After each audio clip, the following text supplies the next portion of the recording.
into it is, I want somebody to give me a 60-second story about a deal you did last month. Or a deal we didn't do. Hold on, I'm waiting to see. Nobody else? Nobody bought a house, sold a house? Okay, we're gonna narrow this down. Nobody bought a house or sold a house? How about made an offer? Okay, so we got one that made an offer. Did anyone? Okay, so we had one that made an offer. So, and then we have Paul who bought a house. Okay. Nice. Okay, so I was holding off on Paul. So we're gonna talk about those two here during the class today. So quick 60 seconds, tell me about the offer you made. I made an offer this month. Yep. Just, it doesn't work into a speaker, it's on the recording, it's recording you. Okay, I made an offer on a property in Fort Worth, and it was a woman who wanted to move her family down to Mexico. She had it on the market with an agent for quite some time, and the previous day, to me, calling, the listing had expired. And so I went out there with Paul. I hope it's not one of the 2 houses you bought, man. So we kicked the tires on it. It was a pretty strange property. It was not ready to be shown in either of our opinion on the MLS. And so in the end, I made her an offer and talked to her, followed up, and she was unhappy with the offer in terms of the amount and didn't want to negotiate anything further. So I'm going to let her, my strategy with that is I'm going to let her just kind of stew on that for a little while and have the reality of the world not paying that price come to bear on her. And then I'll circle back a couple mortgage payments from now and talk to her again. So there was a mortgage on the house, and was she current? She was current. Okay. Was she struggling? No, she was struggling to sell it so that she could realize her Struggling to dream. sell. Okay. But she wasn't struggling making payments? No. Okay. Well, the best thing you can do is make sure you systematically follow up with that.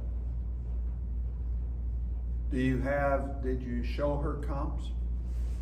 I did. In the offer, I provided some comps, and I made it clear that those were comps of properties that were at market finishes and so forth, and that hers was not.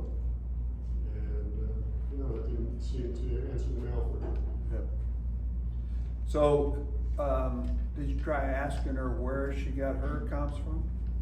How she established her asking price? When we were over there, she showed a package that the agent that had been listing it provided her, but we didn't dive into it. The moment passed and we didn't circle back to it. I suspect since it had been listed for a while, those were probably old comps in a declining market, so that probably didn't help her mindset. Well, so was she asking the same price that the agent was asking, that it didn't sell for? I never was able to get at what she wanted for, but clearly she had anchored up somewhere in the vicinity of that. I don't think she had a realistic understanding of what her property was worth in the state it was in. So, people sometimes just want what they want, and there's no change in their mind. But if you can, if you can find out how she established that price, and if it was listed previously, and she's trying to ask that same price all over again, it didn't sell at that price, why do you think it's going to now? Do you know what the motivation for selling was? Yeah, she wanted to relocate her and, what was it, 2 boys? 3 boys, live in Mexico full time. Okay. And she'd been down there many times and just loved it. And she was looking to move as soon as that place was sold. So she's got some motivation, but it's not financial motivation. Yeah. best thing you can do is just keep following up. Follow-ups is the gold's in the follow-up. You probably heard that, or will hear it a lot the longer you're in this business, so. Okay, anybody else? Okay, so Paul's bought 2 houses, so keep that in mind. And we're gonna talk about that, during the class today, so. Okay, just a few admin notes before we get going. Thank you for all of our trusted vendors. If I could get the vendors up front here. And so you can see their faces and put their names together. We can't do these events without the help of the sponsors of the group, so you two debating who's gonna stand by Ryan?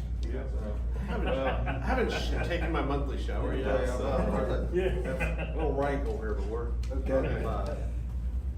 So, make sure I got everybody. Come on over. In front of the screen. There you go, that's fine. Gotta get a shot. Okay, Ruth Ann, you're good. Okay, so, let's kick it off here with Ryan. Ryan's been with us a long time. Actually, all of the vendors up there have been with us a long time, so we appreciate all you do for us. You added a little extra long time in there. I don't know if I appreciate that.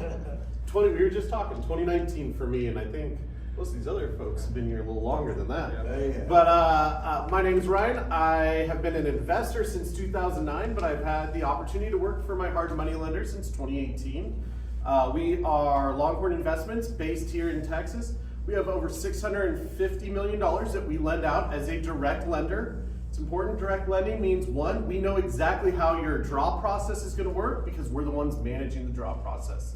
Two, there's no broker fees involved because we're lending the money directly to you. So if you come to us, you save a little.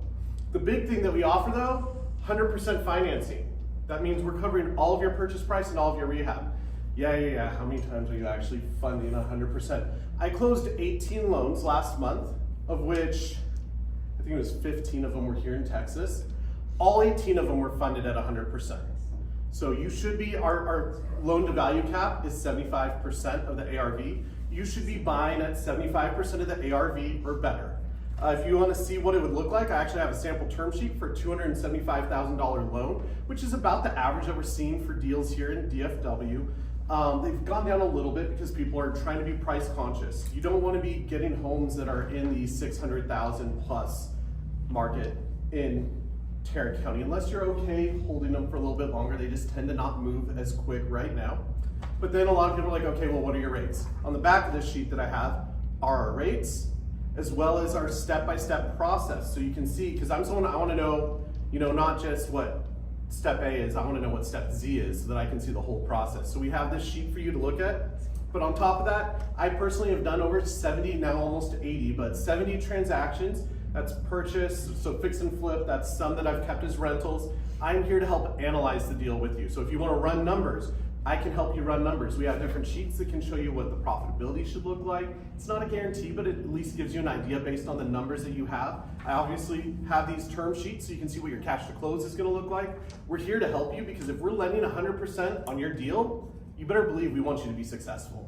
And so I am here to help make sure that you are successful in that deal and that you have as much information as possible, because we know that if you are successful, that's the best way we get our money back. And so it's a little selfish, but we really want to see you succeed. And so I would love to be at least an option. My contact information is on these sheets, as well as I have some business cards in the back. I'll be here kind of hanging out in the back doing some work, catching up. I hope to prove Ryan wrong about $600,000 homes. Sit on the market a little longer since I just listed my Wedford house. Yeah, but that's Parker County. Parker County actually has higher median home price than Tarrant.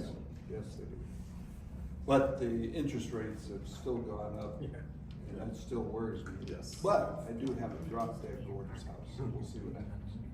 Good. Okay, Mr. Lenny, you're up next. I'm Lenny Hudgens from RoofMax Pro. I've been with the organization here probably 12, 14 years. I've been in business since 1980, probably longer than a lot of y'all have been born. But I started out roofing in 1977 for Foxy Jacobs Home. I don't know if anybody remembers them, but that's where I learned how to roof houses, and I was actually a roofer. And then I started my own business in 1980, and now all I do, I don't advertise, I don't take any jobs. Only jobs I take is people from this group, and I sponsor a couple other groups just similar to this. That's all my customers. I focus, getting at the end of my career, or mine anyway, all my kids work for me, my grandkids have worked for me, and I just had 2 new great grandbabies born. So I'm gonna have to be in business another 18 years to keep them going, I guess. I gotta stay alive somehow. But, Have you already got them Roof Max Pro shirts? that's coming. Diapers? Yep. Onesies. But if you'll call me, it's like, Dan back here.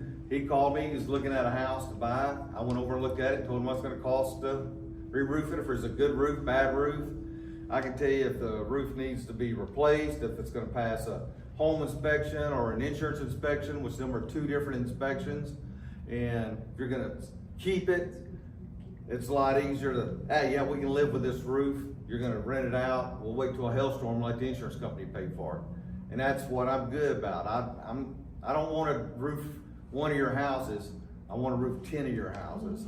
So that's why people call me, is I'll let you know what shape it's in, if it can be fixed, or what you're gonna do with it. If you're gonna sell it, I'm gonna say it's not gonna pass a home inspection or an insurance inspection, and that's very important. So when you go to get a loan, if they can't get insurance on the home, they can't buy it. And insurance companies are getting real tough now. If they find a roof that's 10 years old, they want you to put a new one on it. That's just crazy. And it's getting more and more expensive. But if you'll call me, I can let y'all know that, know how much it's gonna cost, so you can say, hey, I'm gonna drop my bid by $12,000. Or a roofer says you have hail damage, if you'll turn it in your insurance company, he'll help you get it bought, and won't be nothing out of your pocket, and you get a brand new roof out of it, and the homeowner's happy because they don't have to drop his price by $12,000, and the buyer's happy because they got a brand new roof on their house. And I work with people like that. Matter of fact, last week I roofed one in Saxe. They were closing at 4 o'clock in the afternoon, and this was a 60 square house, and I started it Thursday morning, and I had 20 roofers over there so we could get that thing knocked out before 4 o'clock, send pictures. So I think I'm over 10 houses that you've done for me. oh yeah. Do I start getting 50% discount at that point? You do. It's recorded, that's on record. I have a sale tomorrow. That's my slogan every day. Tomorrow. So when you call me tomorrow, well, we got a sale tomorrow. You keep that up, you always get by.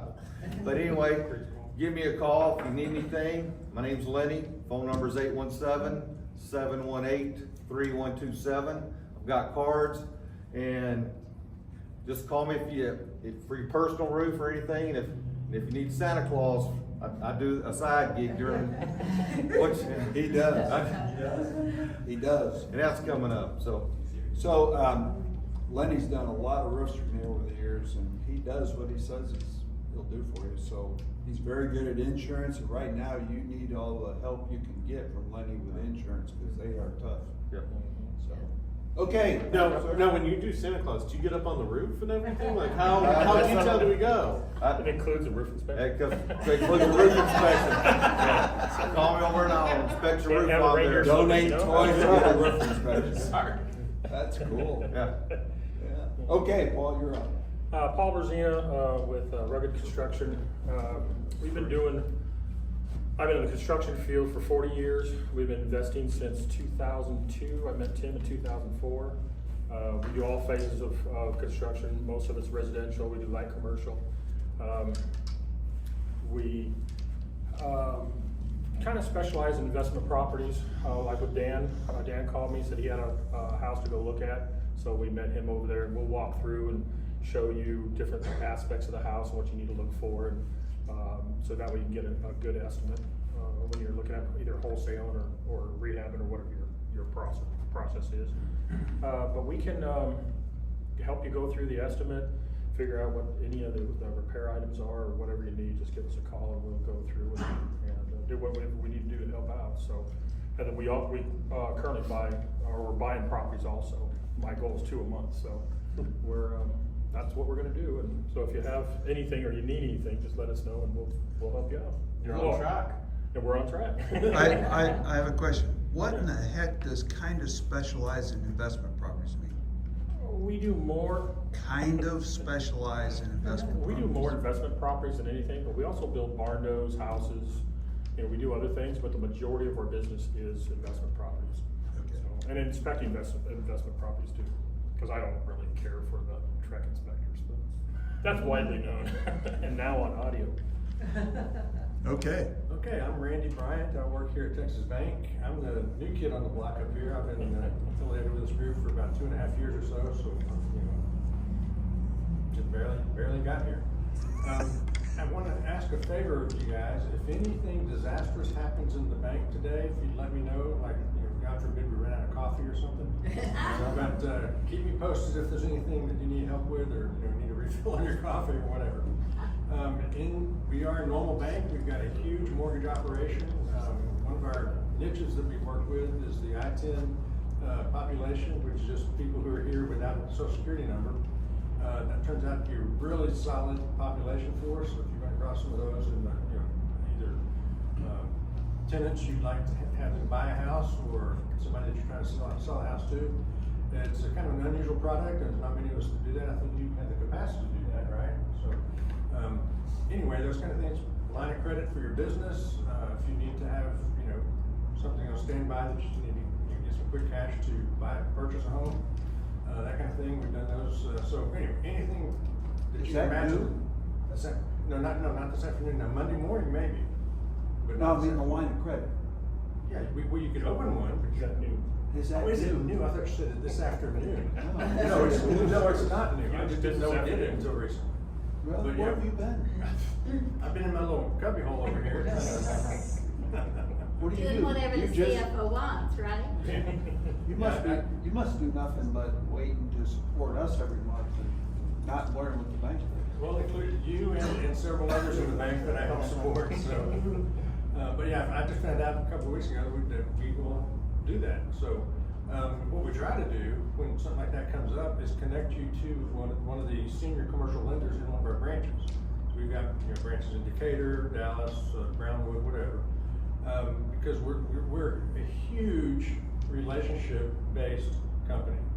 So it's not like, well, okay, if you're gonna need this loan, let's put you into this phone queue and you talk to whoever answers the phone. No, we wanna put you in touch with one of the senior executives of one of our branches nearest to you, so that you can have somebody you can talk to, you can reach out to, and who's rooting for you to win, like Ryan was saying, you make a loan, we want you to succeed. So, that's something that I didn't even know we did, but it popped up on somebody that we'd actually bought some loans from, and it turned out they've got an account with one of our bankers, and I didn't even know about it. So, things like that. So if you can think of something that you could use as a bank service, let me know. If we don't have it and we find it worthwhile, we'll make it up.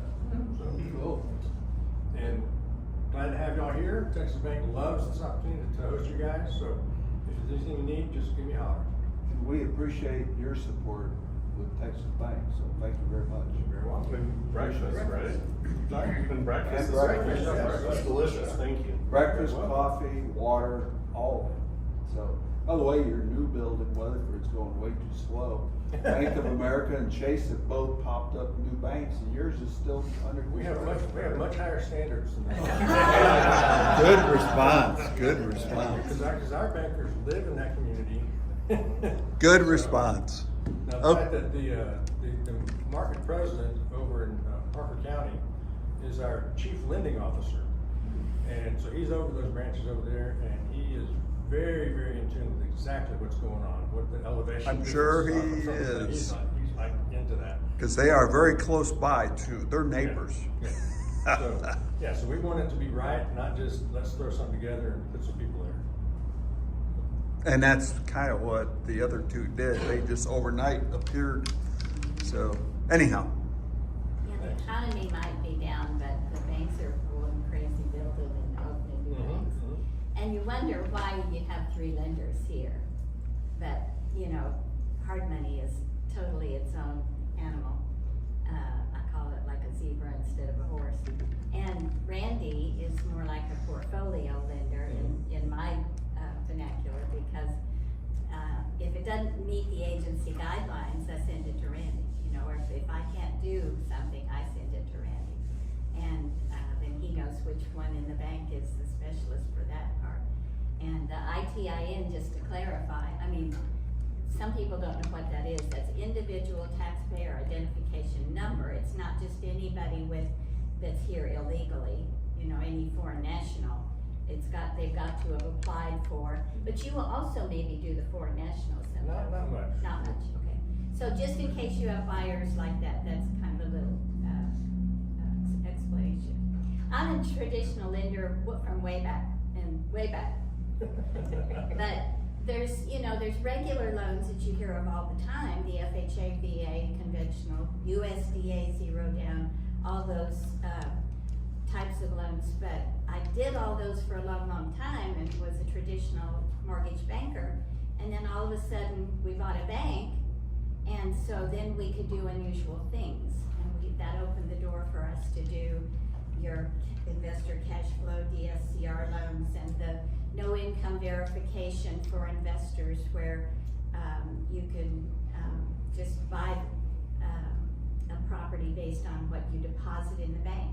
Even a buyer to live in the home can qualify just on what they deposit in the bank or what it says on their 1099. They don't have to show a tax return. So if you know how to write off everything and not pay much in taxes, you can still buy this lavish home by just showing your bank deposits or your 1099s. All kinds of creative things. And even seconds on investment properties. Have you ever heard of that? You got an investment property, you got paid down, you need that cash out to buy another one. You just get a second on, and you can leave your first intact. That's what you're protecting. You can leave your first intact with the low interest rate and get a second lien and go buy another property, go buy another property, go buy another property. Ruth Ann, can I do that on a subject to deal? I'll have to ask about that. That's a zebra instead of a horse. Yeah, I'll find out. Okay, so anyway. Is ask me anybody's questions. brain ticking like mine? Yeah, is that? that'd be interesting. Been doing this a long time, and you can actually reach me. I mean, I answer my phone, I'm not gonna lie. She does. Yeah. So, just for new folks here, on the website, you'll see a vendors you can trust button in the center of the page, and all of their contact information is in there.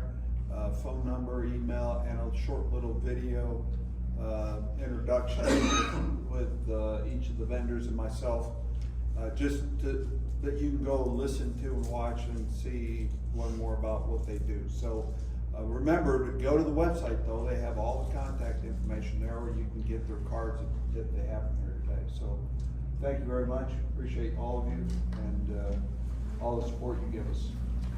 Thank you. Okay, all the veterans in the room, stand up. All the veterans in the room, stand up.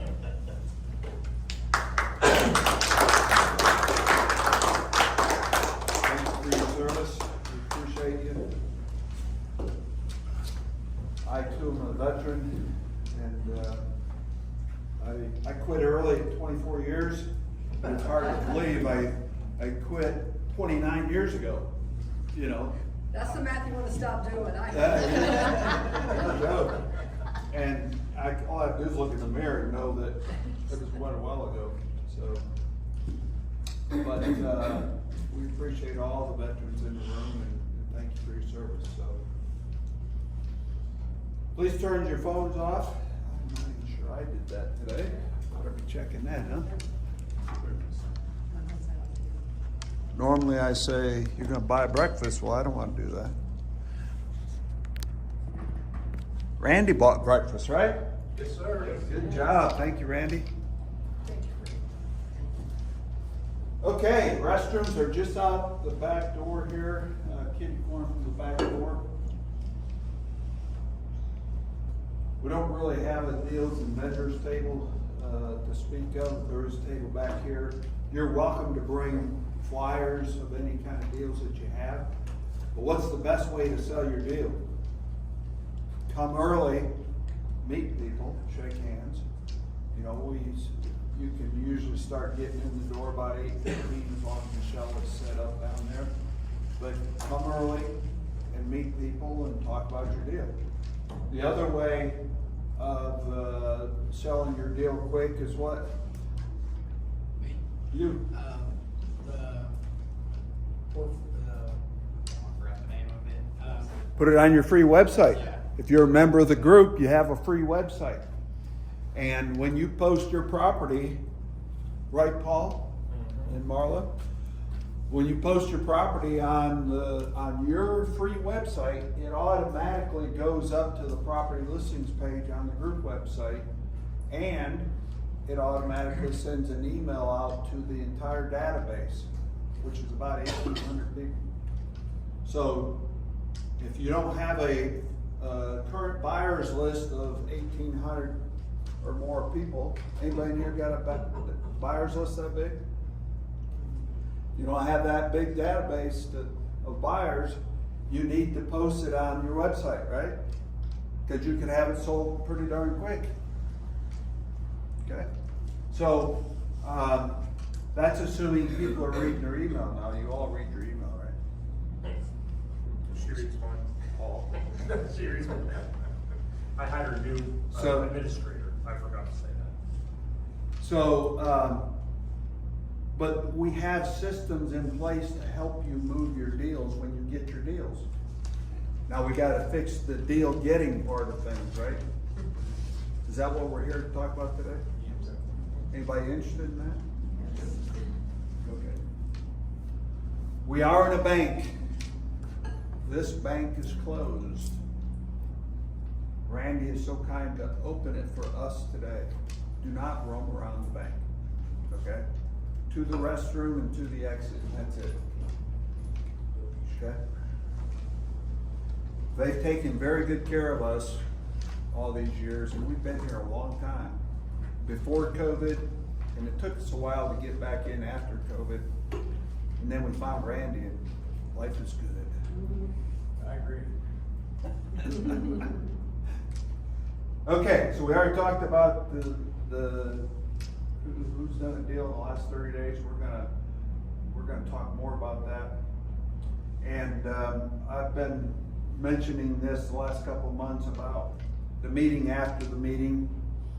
The intent of this is, you know, after this meeting is done, maybe go find a restaurant that we can go sit down for those that have the time and just get to know one another and talk business, talk real estate.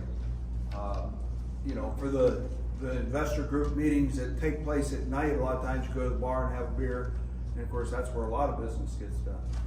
But I mean, I guess you could go have a beer in a restaurant at noon if you want to. And maybe some business will get done, I don't know. But anyhow, who's interested in doing that if we go start doing that? Okay? So I really, since I'm a one-man show right now, I really need somebody that will step up and offer to be the head honcho, the head coordinator to do that. Okay? Now, if you volunteer, I've had one volunteer already and I haven't seen her since. That doesn't help me a whole lot. Okay? So I could use someone's help with trying to coordinate that, figure out a place to go. There's a lot of restaurants around here, and I don't think it'll be 50 people, you know, but it might turn out to be 10 or 15, maybe 20. And it might grow after we start doing it a bit, but that's some guidelines to get started with. Probably 10 to 15 people to start with. Okay, disclaimer. West DFW REI Group, the West DFW REI Group LLC does not give any legal, tax, financial, economic, or investment advice. West DFW REI Group disclaims all liability for the action or inaction taken or not taken as a result of the communications from or to its guests, members, officers, directors, vendors, employees, and contractors. Each person should consult with their own counsel, accountant, and other advisors as to legal, tax, financial, economic, investment, and related matters concerning real estate and other investments. Attendance and participate, let me back up. So what's the purpose of this? I've had some questions on this. Why do I say this? You don't want me to sue you. Well, that is a primary concern, but really the purpose of this is, my knowledge is different than yours. Would you agree with that? My action's probably a little different than yours. But the reason for the CPA and tax advisor and stuff, consultation, is that your financial situation is gonna be different, most likely, than mine. And, establishing an LLC might be different than what I would do. Your tax advisor would be the one to tell you that. Your attorney, you might have different goals for doing things. Your actions, your knowledge of real estate investing could be totally different. You may understand something different than what I teach it, okay? And so you need to go talk to somebody. If you have questions, if you're not sure about whether or not something I'm teaching you is applicable to you and your situation, you should go confirm what you understand, okay? You might have missed a sentence, you might be taking notes and totally have missed something or the concept of something, and that could totally change the outcome. So there's a lot of reasons for this. If you want to learn more about it, you can come and see me, but or you can go see your own legal, tax, and financial advisors, right? But I'd be happy to talk to you if you're not clear about the purpose of that statement. Attendance and participation in these meetings are at the sole discretion of the host, which is me. We reserve the right to limit, refuse, or revoke access to any participant at any time, with or without cause. This includes, but is not limited to, participants who are disruptive, disrespectful, rude, or who do not align with the values and goals of this educational environment. So we've had some of this disruptive, disrespectful, and rude activities in the group, and therefore that's why I have to do this, okay? Has it been any of you? Most likely not, you wouldn't be here. Except Paul. He sometimes is pushing it. By joining any or of our in-person or virtual events, meetings, or class, I can't even read mine right, you acknowledge and agree to this disclaimer and our right to manage attendance as deemed appropriate. So, if you have any questions, come see me. So, I did not get the new members on the list, but I think we have. Nicole joined us this last month. Is there anybody? And Phoenix, that's right. So normally, that's my fault, I'm falling behind here, but normally I have the new members added to the list. Was there anybody else? No, I don't think. Angela, you've been with us a little bit, right? I was last month. Yeah, okay. So we probably missed you last month too, didn't we? Because I was not here. Possibly. See what happens when I'm away, Paul's out. What's Amy's last name? Pardon? What's Amy's last name? Did you say Amy? Oh, Angela. Lavesa. Very good, thank you. Okay, so we actually got out of order. I just forgot how to do this.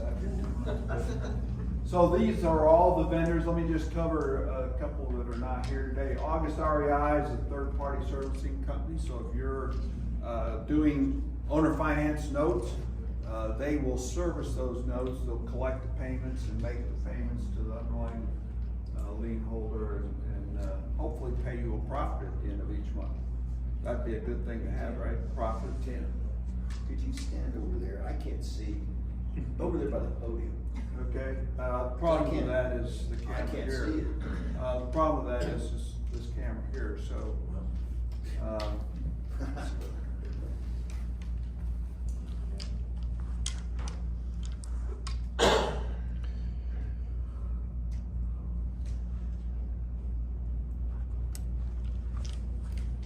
okay, I see August Star Party behind there. So there are some additional chairs over here on the side if you have trouble with seeing.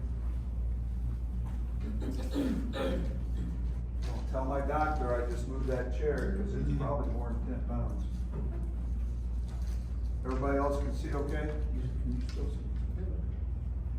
All right, moving on. So, National Real Estate Insurance Group, they are a insurance company specifically designed for real estate investing. We would really like to have a local real estate insurance representative here in the group. We did have one, and they felt they weren't making enough money being a vendor in the group. So I would ask that if you are using other insurance companies in your business and you think they'd be a good fit for the group, please invite them. The best thing you can do is bring them to the group and see what they think, okay? In the meantime, National Real Estate Insurance Group is a nationwide investment insurance company. They offer all kinds of different coverages, and I'm thinking about getting them on a call. They may not come here in person, but I may be interested in doing a Zoom call with them. Sure. Okay? What do you think about, I've only done this once and it worked out pretty good, but what do you think about doing a Saturday meeting like this in person, so you still get the networking, but have a guest on Zoom? I think that's a good idea. You like that? Yeah. So the networking part is a big part of this business, so I really like the idea. The one time I did it, it worked pretty good, so look for that. There's a lot of speakers that are cutting back on travel nowadays. Cost is so high and stuff, so but they are willing to do some virtual calls with us, so I'll try and set that up. Okay. Bearcat Capital, Robin Jackson, she's a note buyer. I'm not sure, but I think she might be on a beach somewhere. I don't know why she'd choose that over this, but she's been with us a very long time. She buys performing and non-performing notes, but she also likes helping you structure notes for your business as well. Or just double check and make sure you get all the I's dotted, T's crossed, so that you have a note that is sellable, okay? If you come to go to a note buyer with the terms of a note on the back of a napkin, they're probably not going to be interested. So you have to structure the note a certain way to make it something that somebody'd be interested in buying, okay? So just keep that in mind. She's happy to do that with you. Select Title, Martin Garcia, he's the title company that we use. He's a vendor in the group. He does periodic legal updates for the group. It's always a very well attended meeting. When you see something posted with Martin speaking, it'd be very beneficial to you to attend that particular meeting. He brings us all the legal updates every year, and it's stuff you need to know. And think about it like this. There is no other place, no way for all the mom and pop investors out there to get these legal updates that the state approved. There's no way to do it except from the attorneys that attend or the attorneys that are involved in real estate. So it's sad, there is no other way for mom and pop type. And the scenario you and I were talking about this morning is exactly one of those. So it's very important that we invite and take it to this step, and that is invite everybody you know when Martin's talking. Okay? All investors need to be in this room when he speaks, because it's important stuff that you're not gonna find anywhere else, unless they have a habit of going online to the, I'm not even sure what the website is, but you can find it online, but most mom and pop investors don't know how to do that. So, very important, we don't want people getting in trouble because they didn't know. But that's not gonna be an excuse, you go to court. Okay? All right, so again, all the vendors is gonna be on the Trusted Vendors page on the website. All their contact information will be there. Everybody gets this presentation. It'll be uploaded on the bottom of the calendar where you registered for today. It'll be uploaded there probably later today or tomorrow. And you can just go through this presentation. The QR code will take you right to the vendors page. All the links in the presentation should work. Oh, by the way, if you look at any of the presentations and links don't work, please let me know. Don't just ignore it, please let me know. So here's an example of other types of vendors that we could use in the room. If you know and work with ASB, I don't want you to go through the phone book and look up a plumber and say, here, you know. I want you to bring us people that you've used before, that you like their service, they did what they said they would do, and they're affordable. You know, that's a big part of it, right? We can't pay, you know, premium prices in most cases. I paid premium price for Paul. He was worth it. But this isn't the only thing. This is just some examples of types of services we can use in here. My goal is to have all the vendors that you could ever need in your real estate investing business here in the group. So you don't have to be the next article on the news of being ripped off. What happens with hailstorms? Everybody that can spell roofing comes out of the woodwork and thinks they're a roofer, and then they get ripped up. People get ripped off. And half of those who can't spell roofing. Yeah. So the other one is pool contractors, fence contractors. It's just big mess. So anyhow, we don't want you to be a victim. Okay, REI Toolbox. We have a lot of different software tools available to you. These are tools that I use in my business, and these are tools that I think you should consider in your business.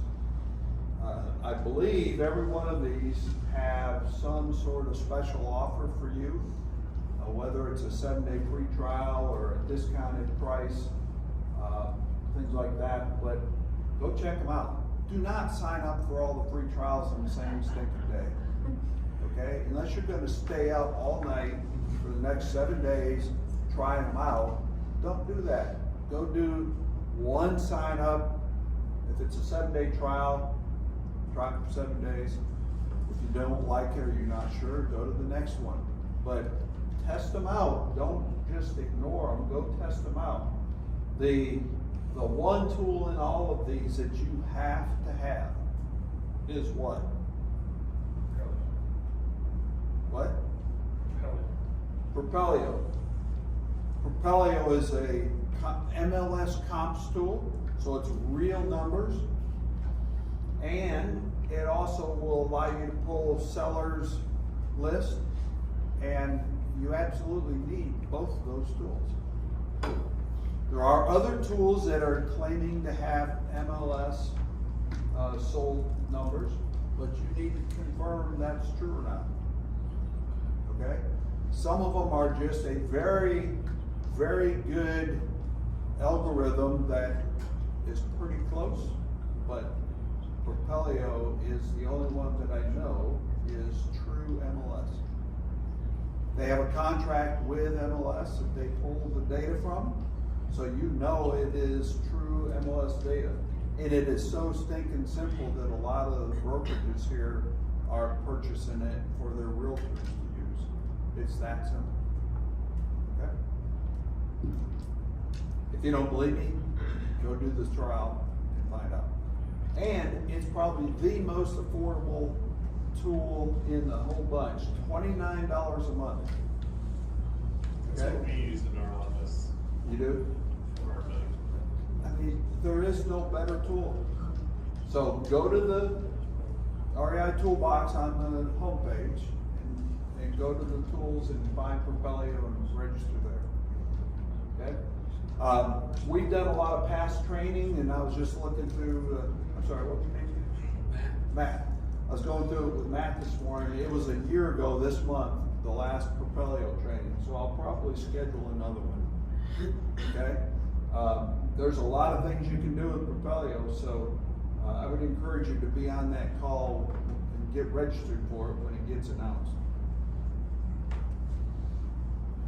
And you, for all of you that don't know, go to the past event files under my account for the members, and you can see all the past training and stuff in there. There's been a bunch of it. I didn't realize that Propelio was that long ago. So, any questions on tools? There's a deal machine event going to be announced here shortly as well, so be watching for that. Okay, why are you here? You gotta sit down. If you're not doing deals, this class is for you. So who's not doing deals? Don't be embarrassed. So, show of hands of people that have not done a deal. Okay? So, I want to make this an interactive class. And I don't want anybody to be embarrassed, because guess what? I started where you started. Didn't I? I wasn't born doing deals. So, this is not meant to embarrass anybody.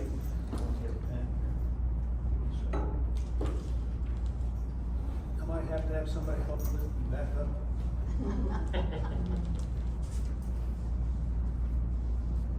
So, my back injury, I lost 10 pounds in 3 weeks because I had to lay flat on my back.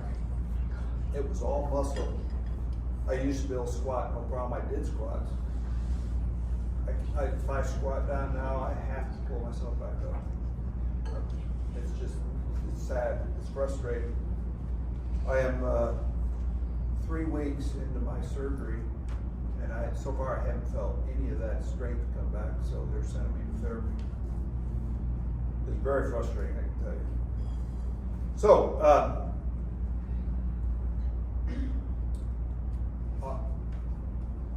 I apologize, I don't have a presentation on screen today. I've just been busy. So I have a bunch of notes that I want to go through, and I want to kind of walk you through and get you to think about. Hopefully when you leave here today, you're going to feel a little better about getting out there and getting busy. So, anybody, tell me why you're not doing deals. Why? What's the problem? Anybody?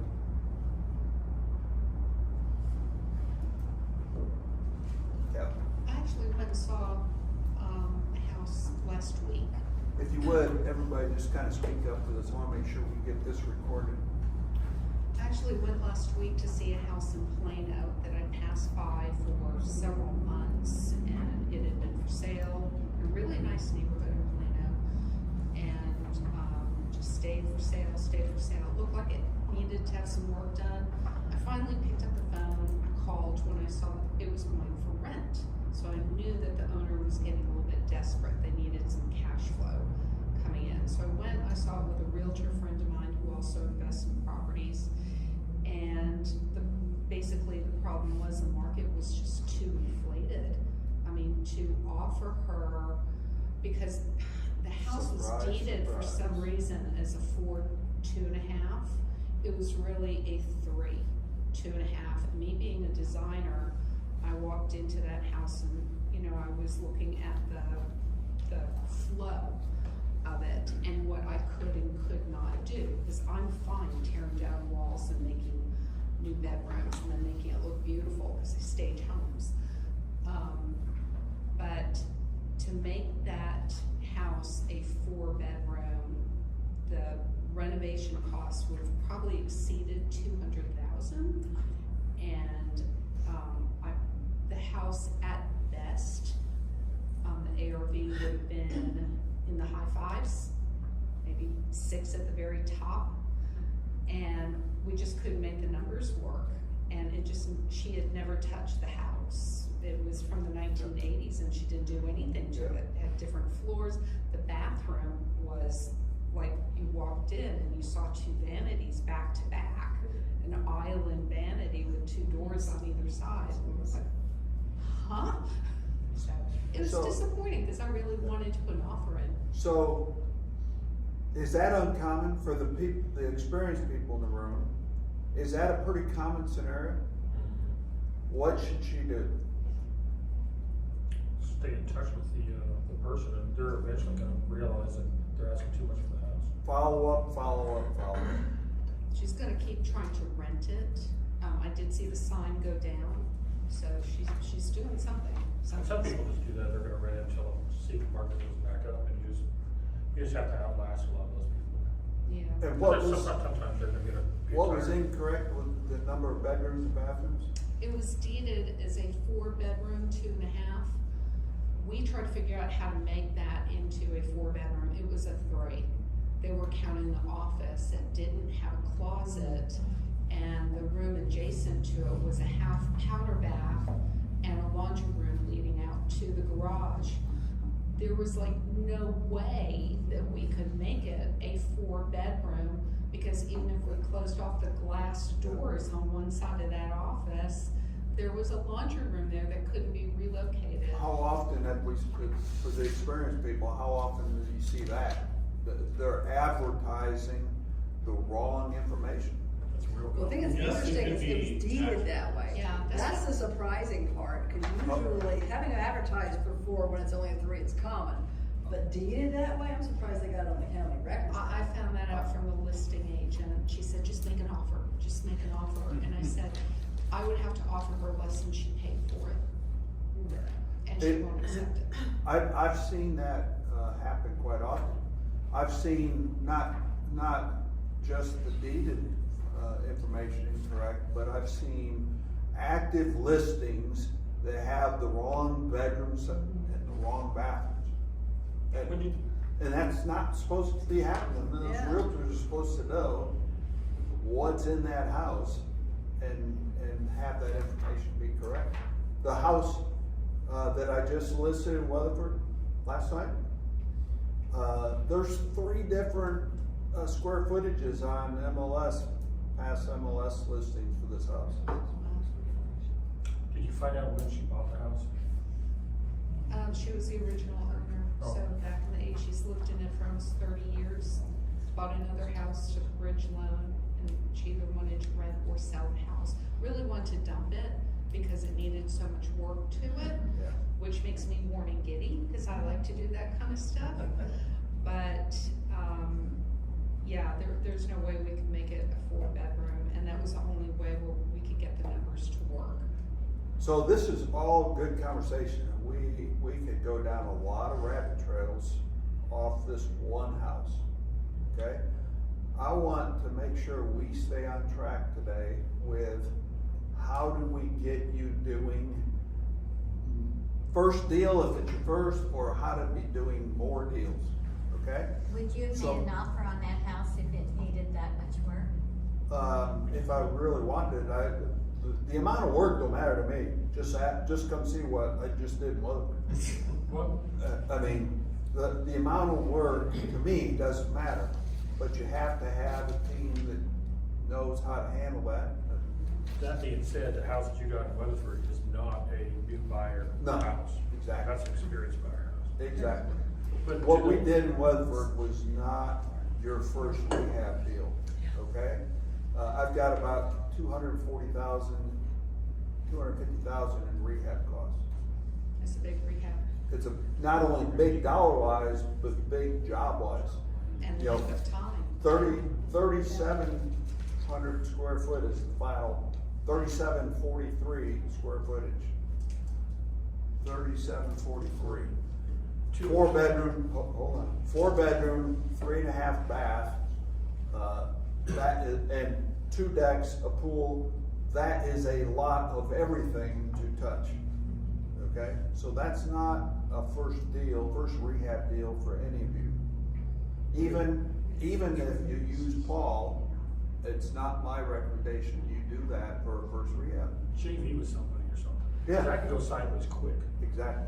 Yes. There's a lot of responsibility on my part, not just Paul. There's a lot of work on my part, in that kind of a rehab. So you wanna, like Paul said, JV with somebody that's done it. How long did it take you to do that renovation Purchased March 13th. of last year? This year. Of this year? Yeah. Okay, It was 4 months that sat there for 3 weeks roughly. okay. We did the property walkthrough the afternoon of March 13th, the closing, and we haven't stopped since. Okay. But to the, as far as finding deals, what a lot of people run into, if people bought houses during COVID at the height of the housing rise, if I look at a property and sometimes you can find that when they purchase it and stuff, when it change hands on the deed, if it's during that COVID time, half the time I won't invest in it. Because they pay way too much money out of that. And you can't, unless they're gonna take a haircut, you can't get in there and make any of those numbers work. If they bought it in 2000, or 2020 to 2022, you know, there's just no value there. Yeah, unless they're just gonna dump it, but that's why I was wondering if she'd gone during that time. Okay, Phoenix? Hi, I'm Speak Phoenix up. Medicine. Speak up. I haven't, had anything because I just got started, so I haven't even had a single. It's a good place to be. Opportunity yet. I'm a loan broker and I'm offering, here, hard money loans. I have lots of different, opportunities or offerings, and the one I had chosen for, this group, I can loan for fix and flip, easy build, or the ground up, and DSCR loans. The DSCR is 30 years, fixed at 5.75, Okay. and and the fix and flip and the ground ups are 9.9, and I can loan up to, on this one, I get confused because I have so many different ones, but this one is the one I think is right for this area. I can loan up to $3.5 million for that. Okay. We So- probably won't be using that. Well, I don't know, I can, you know, it can be up to 4 units, it can be, townhomes, condos, Okay? anything. So I'm not trying to be rude. I want to stay focused on finding deals. Funding is part of it. Everybody in here knows that you have funding available. I want to stay focused on this part of this business and getting you out there, making offers on houses. Is that fair enough? That's what I'm trying to do. We know funding's a part of it, but I want to fix the stinking thinking part, okay? I want to get past the fear part. I want to get past the finding the deal part. What's the most important part aside from, you have to take action to even get started, right? But once you go find a potential deal, what do you want to do when you meet the seller? Find out what their need is.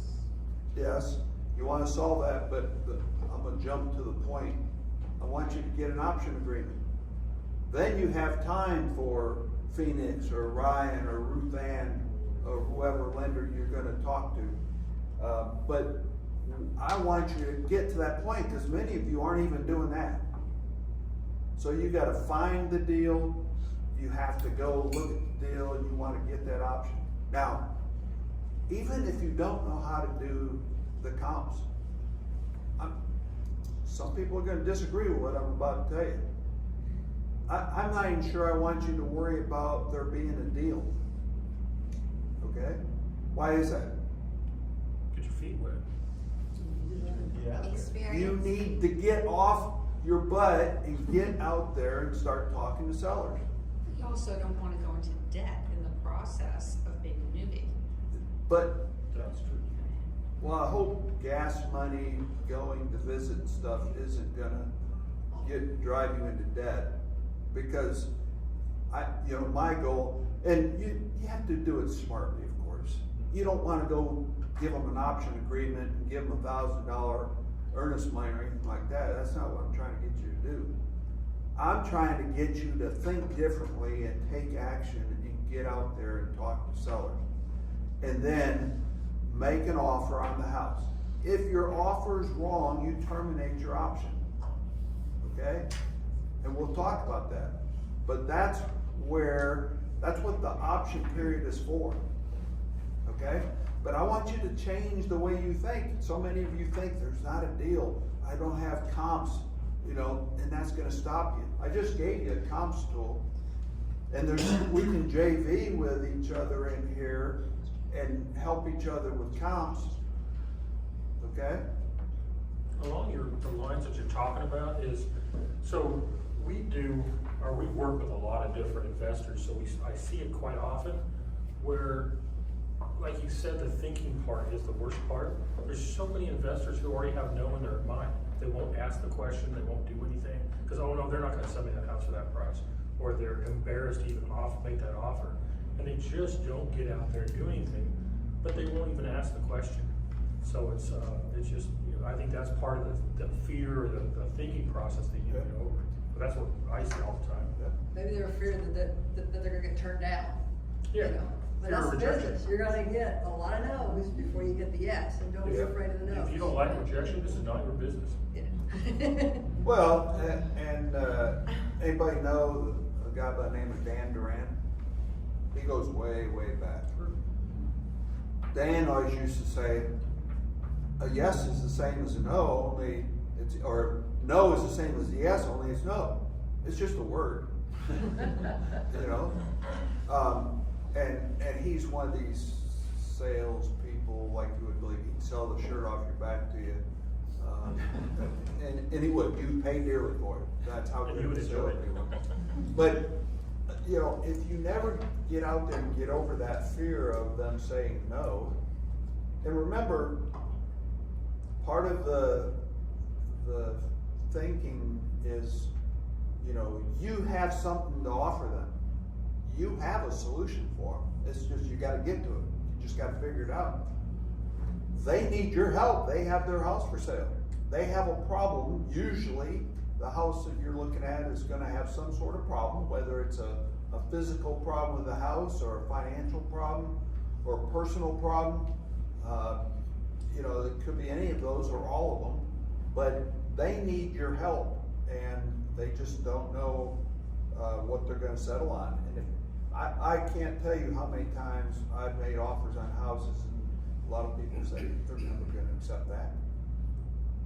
I mean, I bought that house in Weatherford for $214. It's a pretty good deal. They were originally asking $475 for that house. How'd you get them down 200K?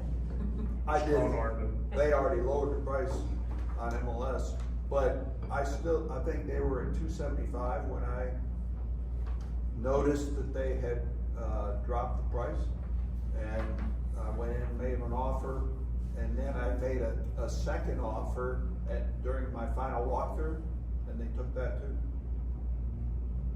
The house needed to be sold. needed to Tim, be sold I think back. part of the problem is some realtors won't make a low offer. You need to find another realtor if they won't write the offer you wanna write. Yep. Yep, that's true. And just in full disclosure, this is only the third house I've ever bought off MLS. I don't normally buy MLS listed properties. And part of that is the realtor side of it. I always want to talk to the seller to discuss what their problem is. You can't do that through a realtor. But that's part of that same problem. People think that where they say that, oh no, you can't buy properties off of MLS. Yeah, you can. Yeah, it's not very common, but so. Nowadays, there's a whole lot more on MLS than there used to be, but typically they're still too high. So what's your usual tactic in trying to find a home? Say it's like, okay, we need to buy 2 homes next month. It's the starting point. Where are you gonna look? So, keep in mind, I'm a little bit different than you are at this point, 26 years in the business, so I'm not near as aggressive as what I used to be. But a lot of my leads today, now aside from the Weatherford house, which was MLS, and if you're, for all of you, if you don't have a realtor set you up with MLS listings, you need to do that.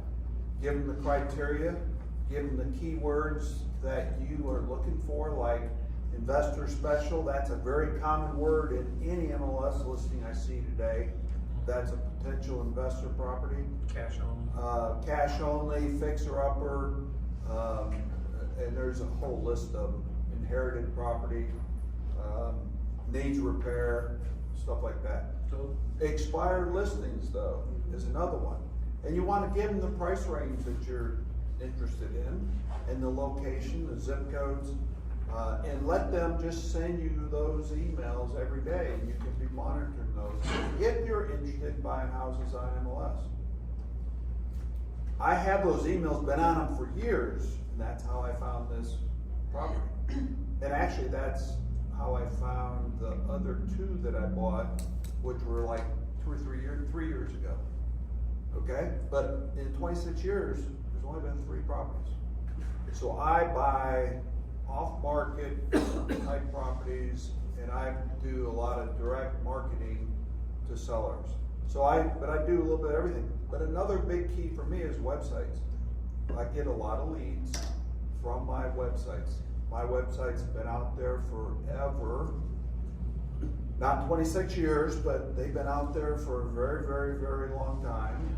And, I do some SEO work and some blogging that all helps driving traffic to those websites. Anybody in here blog? Anybody know what the purpose of a blog is? So, your free website with the group does not have a blog capability. If you upgrade to the premium site, it does have a blogging capability. But a blog is typically used for the purposes of educating people about something. And in our case, real estate, investors, we want to educate people on how to sell a house fast. Could be any number of topics: inherited houses, pre-foreclosures, fixer-uppers, vacant houses, selling without an agent. Those are all very popular topics that people search for. And if you happen to be one of those people that pop up, then, your blog needs to educate, not sell, but educate people, and then give them your website link for them to go contact you with and submit your, or their property information. It should drive them back to your seller's website, and there's where they can, submit their information about their house. So, Aren't you parking the blog on the website, on a blog page? yeah, it's on my website. But we're promoting and, posting on social media that we've released a new blog. And then when they read it, you do a good job on yours, I've seen yours. Isn't it a blog I've seen you post, or is that just social media posts? Social, I've had problems with my website, the blog, it confuses Google. Okay. So, no, I've had a ton of problems with my Okay. website, and everybody who says that they can fix it, they take my money and they don't fix it. So, blogging, frequency is important. If you post one blog a year, that's not gonna do much for you. If you can do at least one a month, but once a week is even better. Google likes frequency, and Google plays a big part in how well people find what you're posting. So, and it's not a once and done kind of thing. You have to update your website, you have to update your blogs, do more blogs, do a variety of blogs, different topics. And all that's good for Google. And we're getting a little bit off topic, but not. This is part of how to find more deals. It's not a part of the fear factor though, because even if you get the deal, you still gotta get this part of the equation working, right? You gotta check the email where your responses are going to, and you gotta take action. Okay, I mean, you have to pay attention to stuff. If you respond a day or 2 or 3 later, guess what? It's probably a dead lead. You have to respond quickly. Just like if you're posting on social media or Craigslist and stuff and people respond, you better answer the phone or the email immediately. If you don't, you probably missed it. It's like the phone with Yellow Pages back when Yellow Pages was the thing, is people go down through Yellow Pages and call, we buy houses, and if you don't answer the phone, they've already called the next one. If you don't believe me, just try that approach, okay? Another way to find leads is definitely networking. I don't know why people don't put more importance on networking, but that is huge. I mean, find your niche and work your niche, but you gotta get out there and network with as many people as you can, so that way they know what you're doing. Absolutely. So it's just, networking's huge. And what Paul's talking about is, I, in my younger days, not 26 years in business, I used to go to all the investor groups, everyone that I could physically go to, I went We to. met over Aug Main. Yep.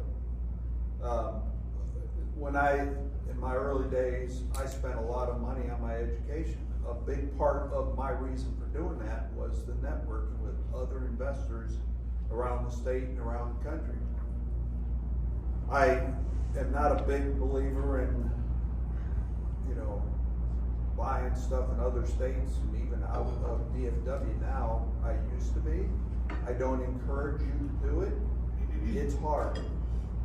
I've seen too many horror stories, I've listened to too many horror stories, people getting ripped off, getting scammed.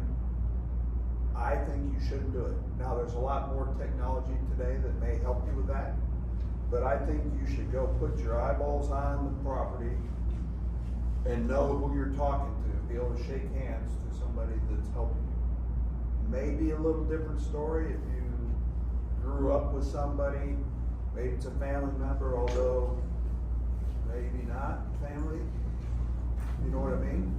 Yeah. Okay, so be careful with who you work with. Nowadays you can research anybody inside out, right? Google. AI is a big part of this business now. If you've been avoiding it, you should get on board. You still have to learn it and trust, but verify everything. Okay? Same with what you hear from somebody, you still should verify that information. I know a lot of people that are no longer in the business because they got ripped off. I'm still here. And I've not been ripped off. Okay? So, but back to the beginning. This part, what sits on your shoulders? I'm sorry. No. So, let's say you're a new investor, you've decided to go, you're looking forward, and you're trying to pick like an area you're not familiar. And I know like For me, something that was a mindset that I'm still working on getting over is that you're not buying the property for you to live in. It's, you know what I'm saying, when you're deciding on what property you're gonna do and move forward with it. And so, kind of, I guess, analysis paralysis, you know what I'm saying? Very common, we're gonna talk about that. Yeah, and so in looking at something is kind of the first part is taking that step forward. And then the other is if you're not a real estate agent and you aren't familiar with how the process goes, you've gone, you've met with the person, you know, things are going great, and then it comes to the point where you're like, okay, I'm gonna submit an offer to you.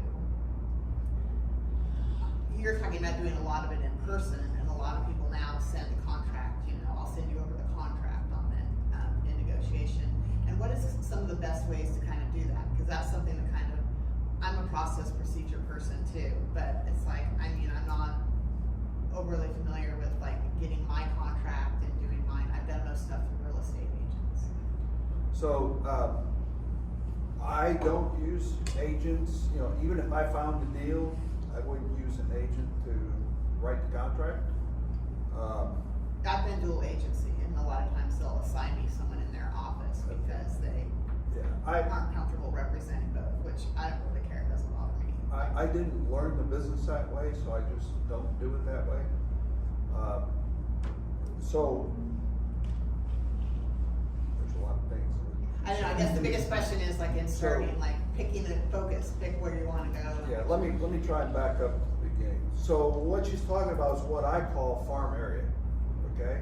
You wanna pick a farm area that is convenient for you and you're interested in, and it's a area that's affordable for what you're trying to do, what you can afford. But you wanna start there so that you can learn that market, what houses sell for, how fast they sell, what kind of rehabs are being done in that neighborhood. You know, there's some neighborhoods that there's next to no rehabs being done. There's other places that are just every other house been rehabbed. So, but don't pick a farm area that's a 2-hour drive from you. You know, that's not smart use of your time. You're gonna spend a lot of money and probably for very little return, maybe. But once you've learned that, then you can expand and go out into other areas. The recommendation I have for picking that farm area is pick something that's on your way to work or on your way to church or to school. And so it's easy for you. And then always take a different route, drive a different road so that you can be familiar with every house or every road in the neighborhood, and just make it convenient for you, but at the same time you can learn what those houses are like. You also want to be in the neighborhood frequently enough to see when a for sale by owner sign pops up or for rent by owner, and just because a house went on the market for rent doesn't mean it won't sell.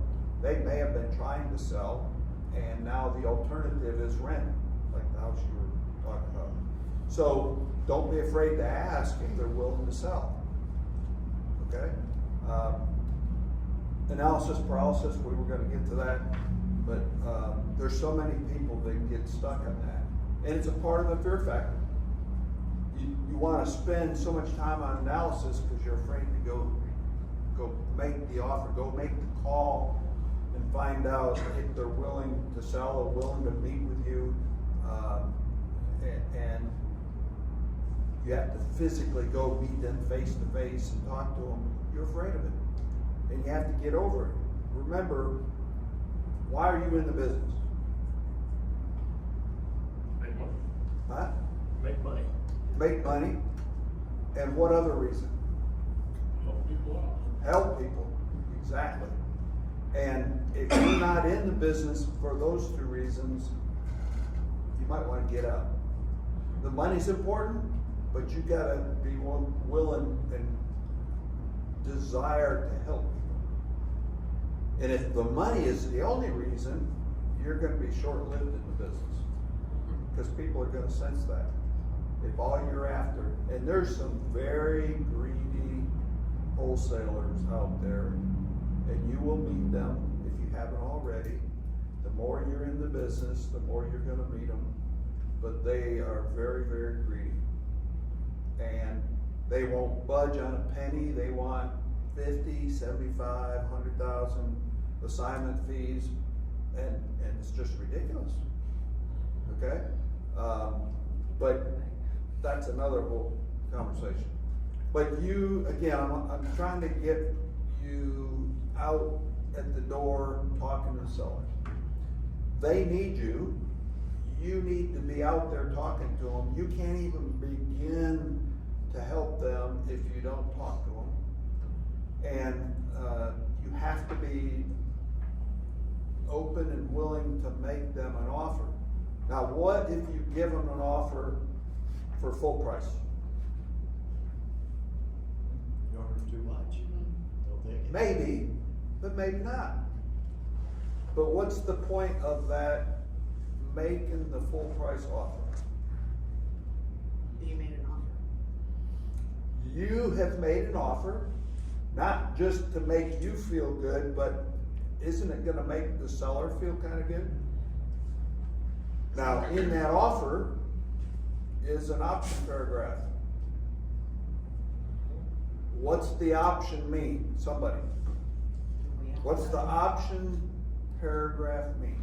Give me time to think about it. Like for inspection and all the things to Gives see you if. time for your inspection. Uh-huh. It gives you time to confirm the numbers that you've agreed to right now. But do you want to just sign and not say anything? Thank you very much, and, you know, or do you want to tell them what you're gonna go do now? Do you wanna explain to them, thank you very much? You might plant the seed up front that, you know, Mr. Seller, you drive a hard bargain. I still think that the house is a little too high priced, but I'm gonna go do my best.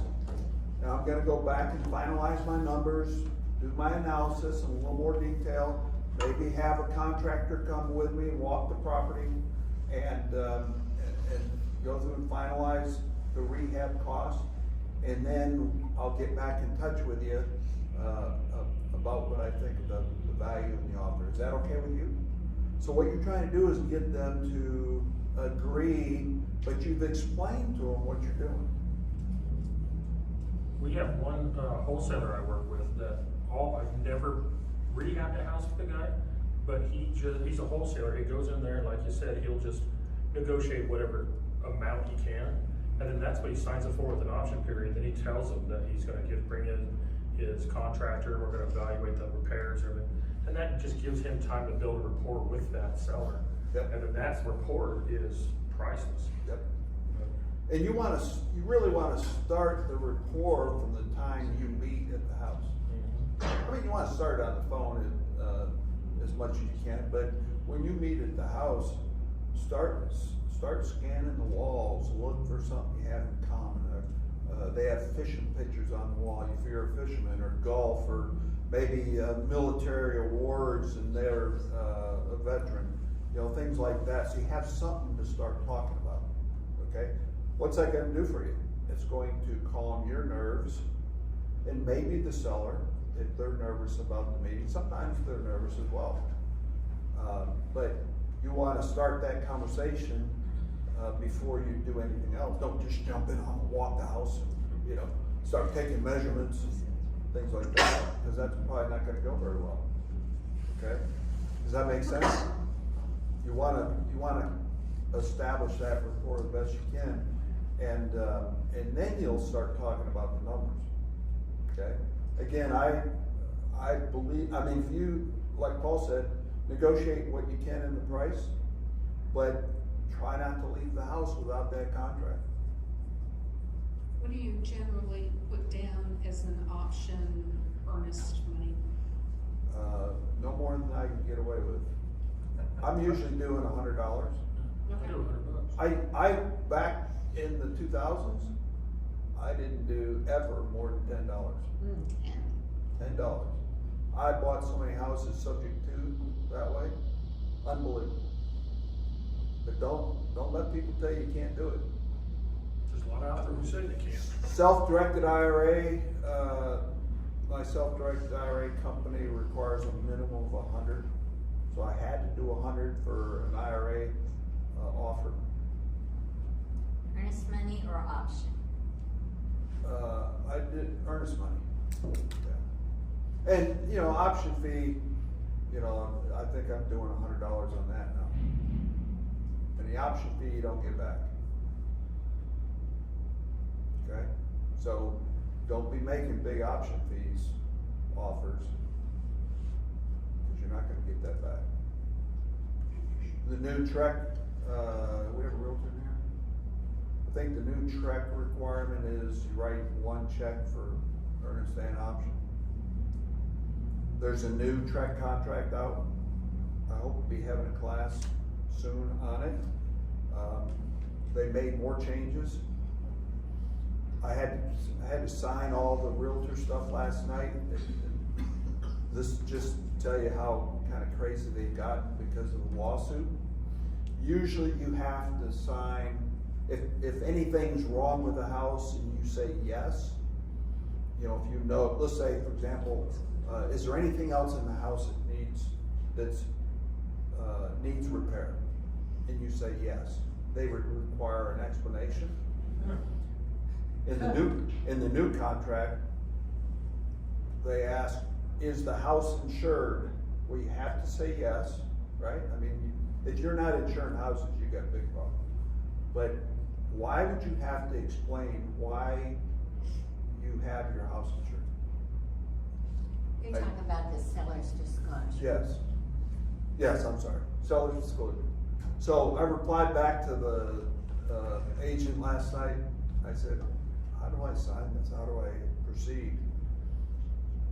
Why would I have to explain why I insured the house? She says, I am not the attorney that wrote this document. I'm just the agent that has to support it. So, but seriously, I had to explain why I insured the house. Because you insured everything. Why would you not insure that? That's exactly what I said. So anyhow, To protect. so the kind of crazy, but where were we? So what I'm trying to do is get you to have more confidence in what you're doing.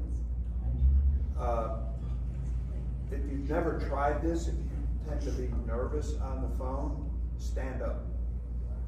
Stand up while you're talking to a seller on the phone, and you'll feel you can breathe a lot better, and typically most people will make a difference if you are standing up. Also smile. Even though they can't see it, they can feel it. It'll show on the other end if you smile in front. Yep. So again, trying to help you build confidence and not be afraid. Again, remember, you have something they need. They need your service. They need your solution for their situation.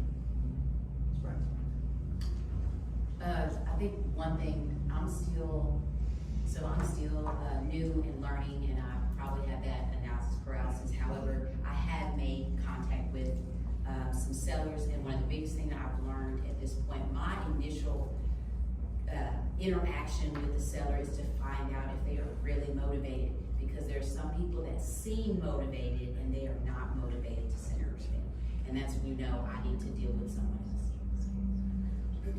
So one of the things that may help you with that, ask them on the phone. It's a 30-minute ride or whatever it is, you know, to go visit the seller, ask them. So I'm serious about my business, and I hope you're serious about selling. If we come to an agreement on price, are you ready to sign a contract while I'm there? Sign the agreement, don't use the word contract. But ask them, are they ready to sign the agreement if we agree to a price today? if they say no, then you have to think about whether or not you wanna spend the time in that drive. And why would they say no? Not as motivated.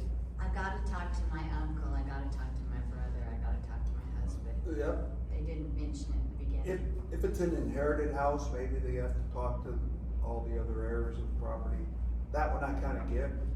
But, so the point there is ask them, are they the executor? Do they have the documentation to allow that person to sell the house? See what they say. I mean, there might be some good reasons to say no, but if you're offering them their asking price, and you're gonna find people asking what a house is worth, or, you know, it's not always gonna be a reduced price. But again, if you use my strategy, give them the asking price, and then during the option period, finalize those numbers and go back to them. I'm telling you right now, the strategy works. You break the ice with them. You're no longer buyer and seller, you're working on a deal. So put yourself in the seller's shoes. I have a signed contract on my house. What's that do to your attitude? Don't they feel good about it? When they don't, We're that's starting away. to come to some closure. We gotta start thinking about packing, selling, cleaning out, thinking about, have we already bought a house up, you know, wherever we're going? It changes their mentality. So then if you come back and say, now if you go back to them and try and slice the price 50%, you may have a problem. But if you kind of grease the skids a little bit, giving them a heads up on what you're gonna be doing, and you know, that you think it's a little high price, many times you're gonna get them to accept a lower price. Okay? Still gotta present it right, but many times you're gonna get that done. The other thing is, be sure you let them know how you're planning, or what you're planning to do with the house. Remember, well, for the new folks, you may not know this, but you, by law now, you have to notify the seller and the buyer if you're planning to assign that contract. It has to be in writing in the contract. Okay? So you wanna be sure you explain that to the seller, and you know, you can work that into your storyline with them about you're gonna have to have other people coming looking at the house and stuff. And you may have to bring a contractor in to walk the house and stuff. So, you know, all of this is information that you can share with them and kind of plant the seed that you may be coming back with a different offer. Why wouldn't you just put and/or signees and everything to do anyway? Every house we've ever bought, it's always rugged construction and/or signees. Why would you just not do that? First off, it's not required, and/or signs is not required. It's not required, but now it is, right? No, Well, I thought that's what you were saying, that you have to let them know. and/or signs is not the answer. The answer is, it has to be in writing. It's been a while since I looked at it, but it has a specific statement that what you intend to do with the property. It's not just the simple answer as and/or signs. I've always written TMC Property Solutions or other entity TBD. So that's really not the same as and/or signs, right? Because if I'm making the offer in TMC Property Solutions, I may put it in one of my LLCs if I buy and hold. I'm not gonna put it in my corporation, I'm gonna put it in the LLC. So, that's a little bit different story, but if I plan to assign it, then there's a statement that we use. See, I think what you're alluding to, what changed with the law, is not necessarily like when you're assigning it, because obviously then you're just getting to that certain percentage, but the people who do the double close, and they're not wanting, and what they didn't used to do is disclose to the seller what the sale price is to that end buyer. Now, that has to be disclosed, it can't be hidden.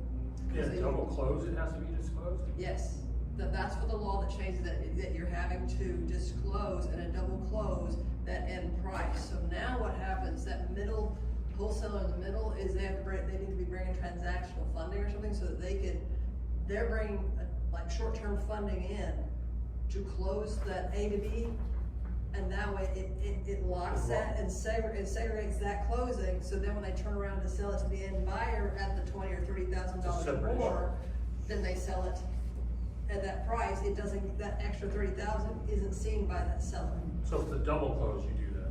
Yeah, it's I mean, it would mean it's two different transactions. Exactly. Gotcha. Where the double close was so common, a signing is one option, but that's usually when you just get a set fee. Yeah. But if you're doing the double close, that's where the law shows that you have to disclose, that seller, first seller needs to know the fact that it's a double close, what that end buyer is actually paying, and that's usually what they're not wanting to show. So you do have to let them know on a double close? That was part of the thing that recently But you changed. do have to let them know on a double close. If I'm gonna buy your house and a separate transaction 5 minutes later, I'm selling it. Unless you're bringing the money. See, Oh, unless you bring the money. Remember, on a double close, you're generally not, the middle guy isn't bringing the money. The money's coming from the C, and it's in a double close is being applied to the A to B transaction.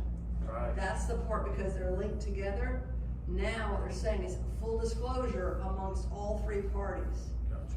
which didn't used to have to be required. So now that middle one is having to bring transactional funding to then separate now. Well, that makes sense because the C to the A it's actually all one transaction. Yeah. Most lenders always, even before that was the thing, most lenders would not allow their seed funding to go to the A side without full disclosure, because the lender wants to know too, Yeah. because it's their money. And so that's kind of been the thing. It really hasn't changed a whole lot because most lenders required it already anyways. I've never done a deal with that, so I didn't know. The part that I don't remember price being, part of it. I don't do a lot of wholesale deals, so it's a little fuzzy, but the part that, I know is a big part of that change that Martin focused on was that it was the notification, it was because of the surprise to the seller that I wasn't closing on the house, it was somebody else closing. That's what changed.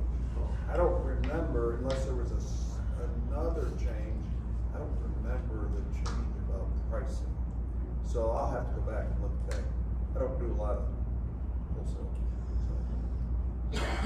There's a lot of states, Texas is one of them, but there's a lot of states now that require, there's assignments for a lot of disclosure.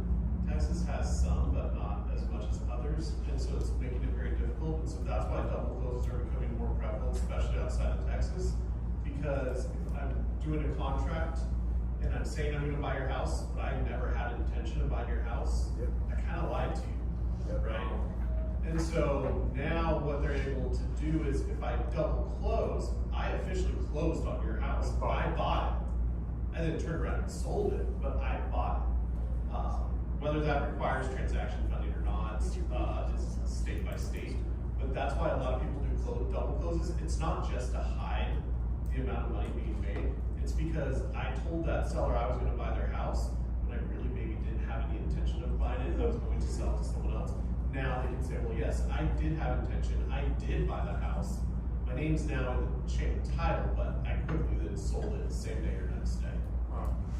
There was a It gets around whole, some regulations. there was a whole bunch of people teaching the strategy of, didn't matter if you were gonna close it or not, just go put them under contract.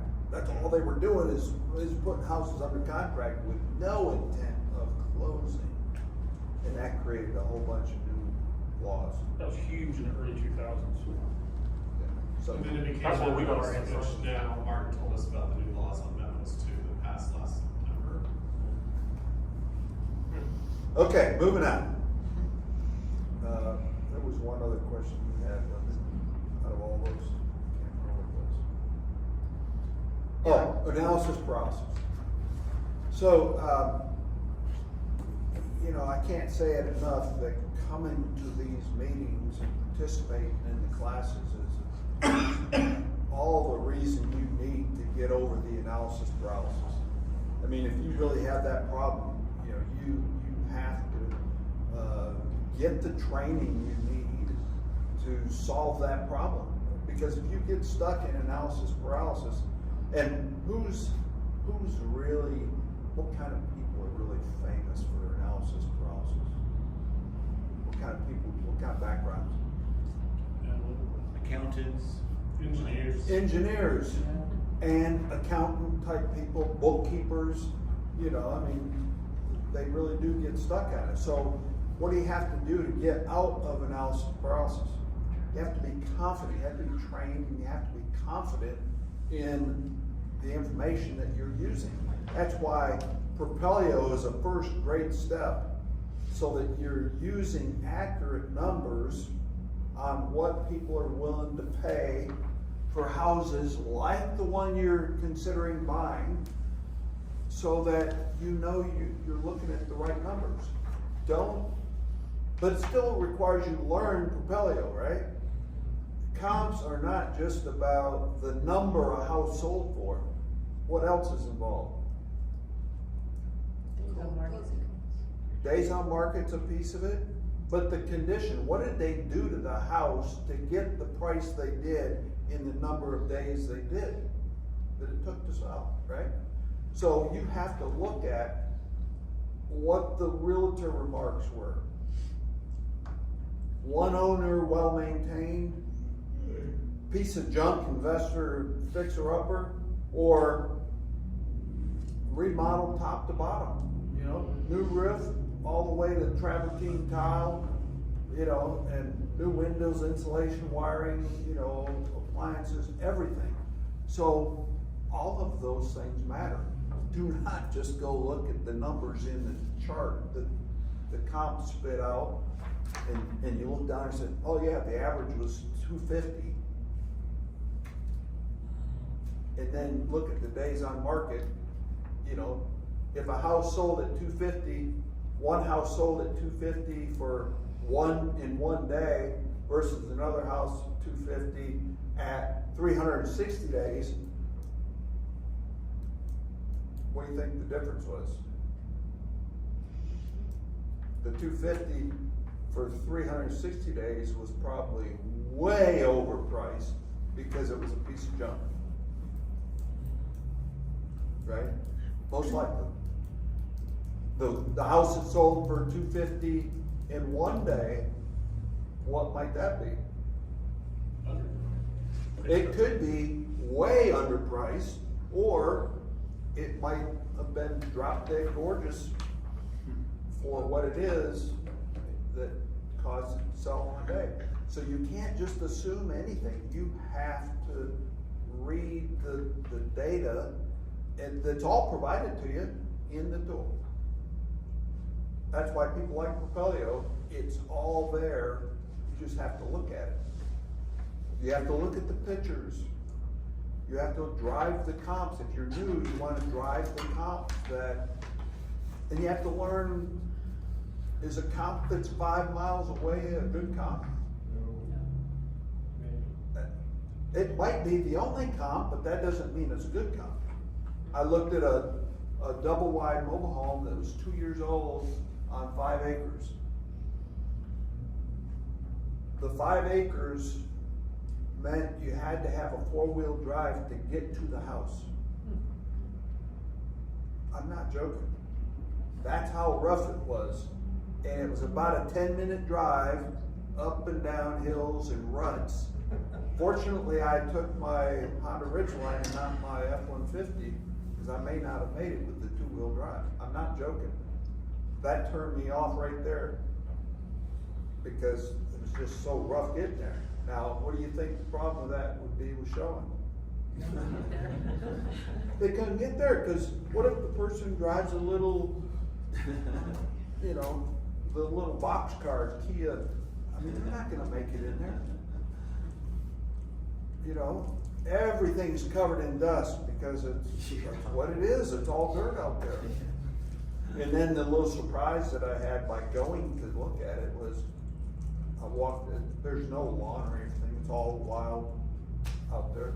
I heard this noise, so I started following it, I walked up through all these weeds, got like briars on me and stuff on me, you know? But I walked all the way up to the fence and there's this big field, but on the other side of the field, there's some equipment running sound. And then I got the aerial shots, there's something big, I don't know if it's a gas and oil processing or what it was, but big facility over there. And by the way, that side faced the front door of this double wide mobile home. So why would I want to buy something like that? You know, I mean, you know, and the bad thing was, I mean, it had 3 buildings on the property, so there was some potential there. One of them was a little tiny home kind of thing, so there was rental income there, so I liked that idea. But the, I lost my phone.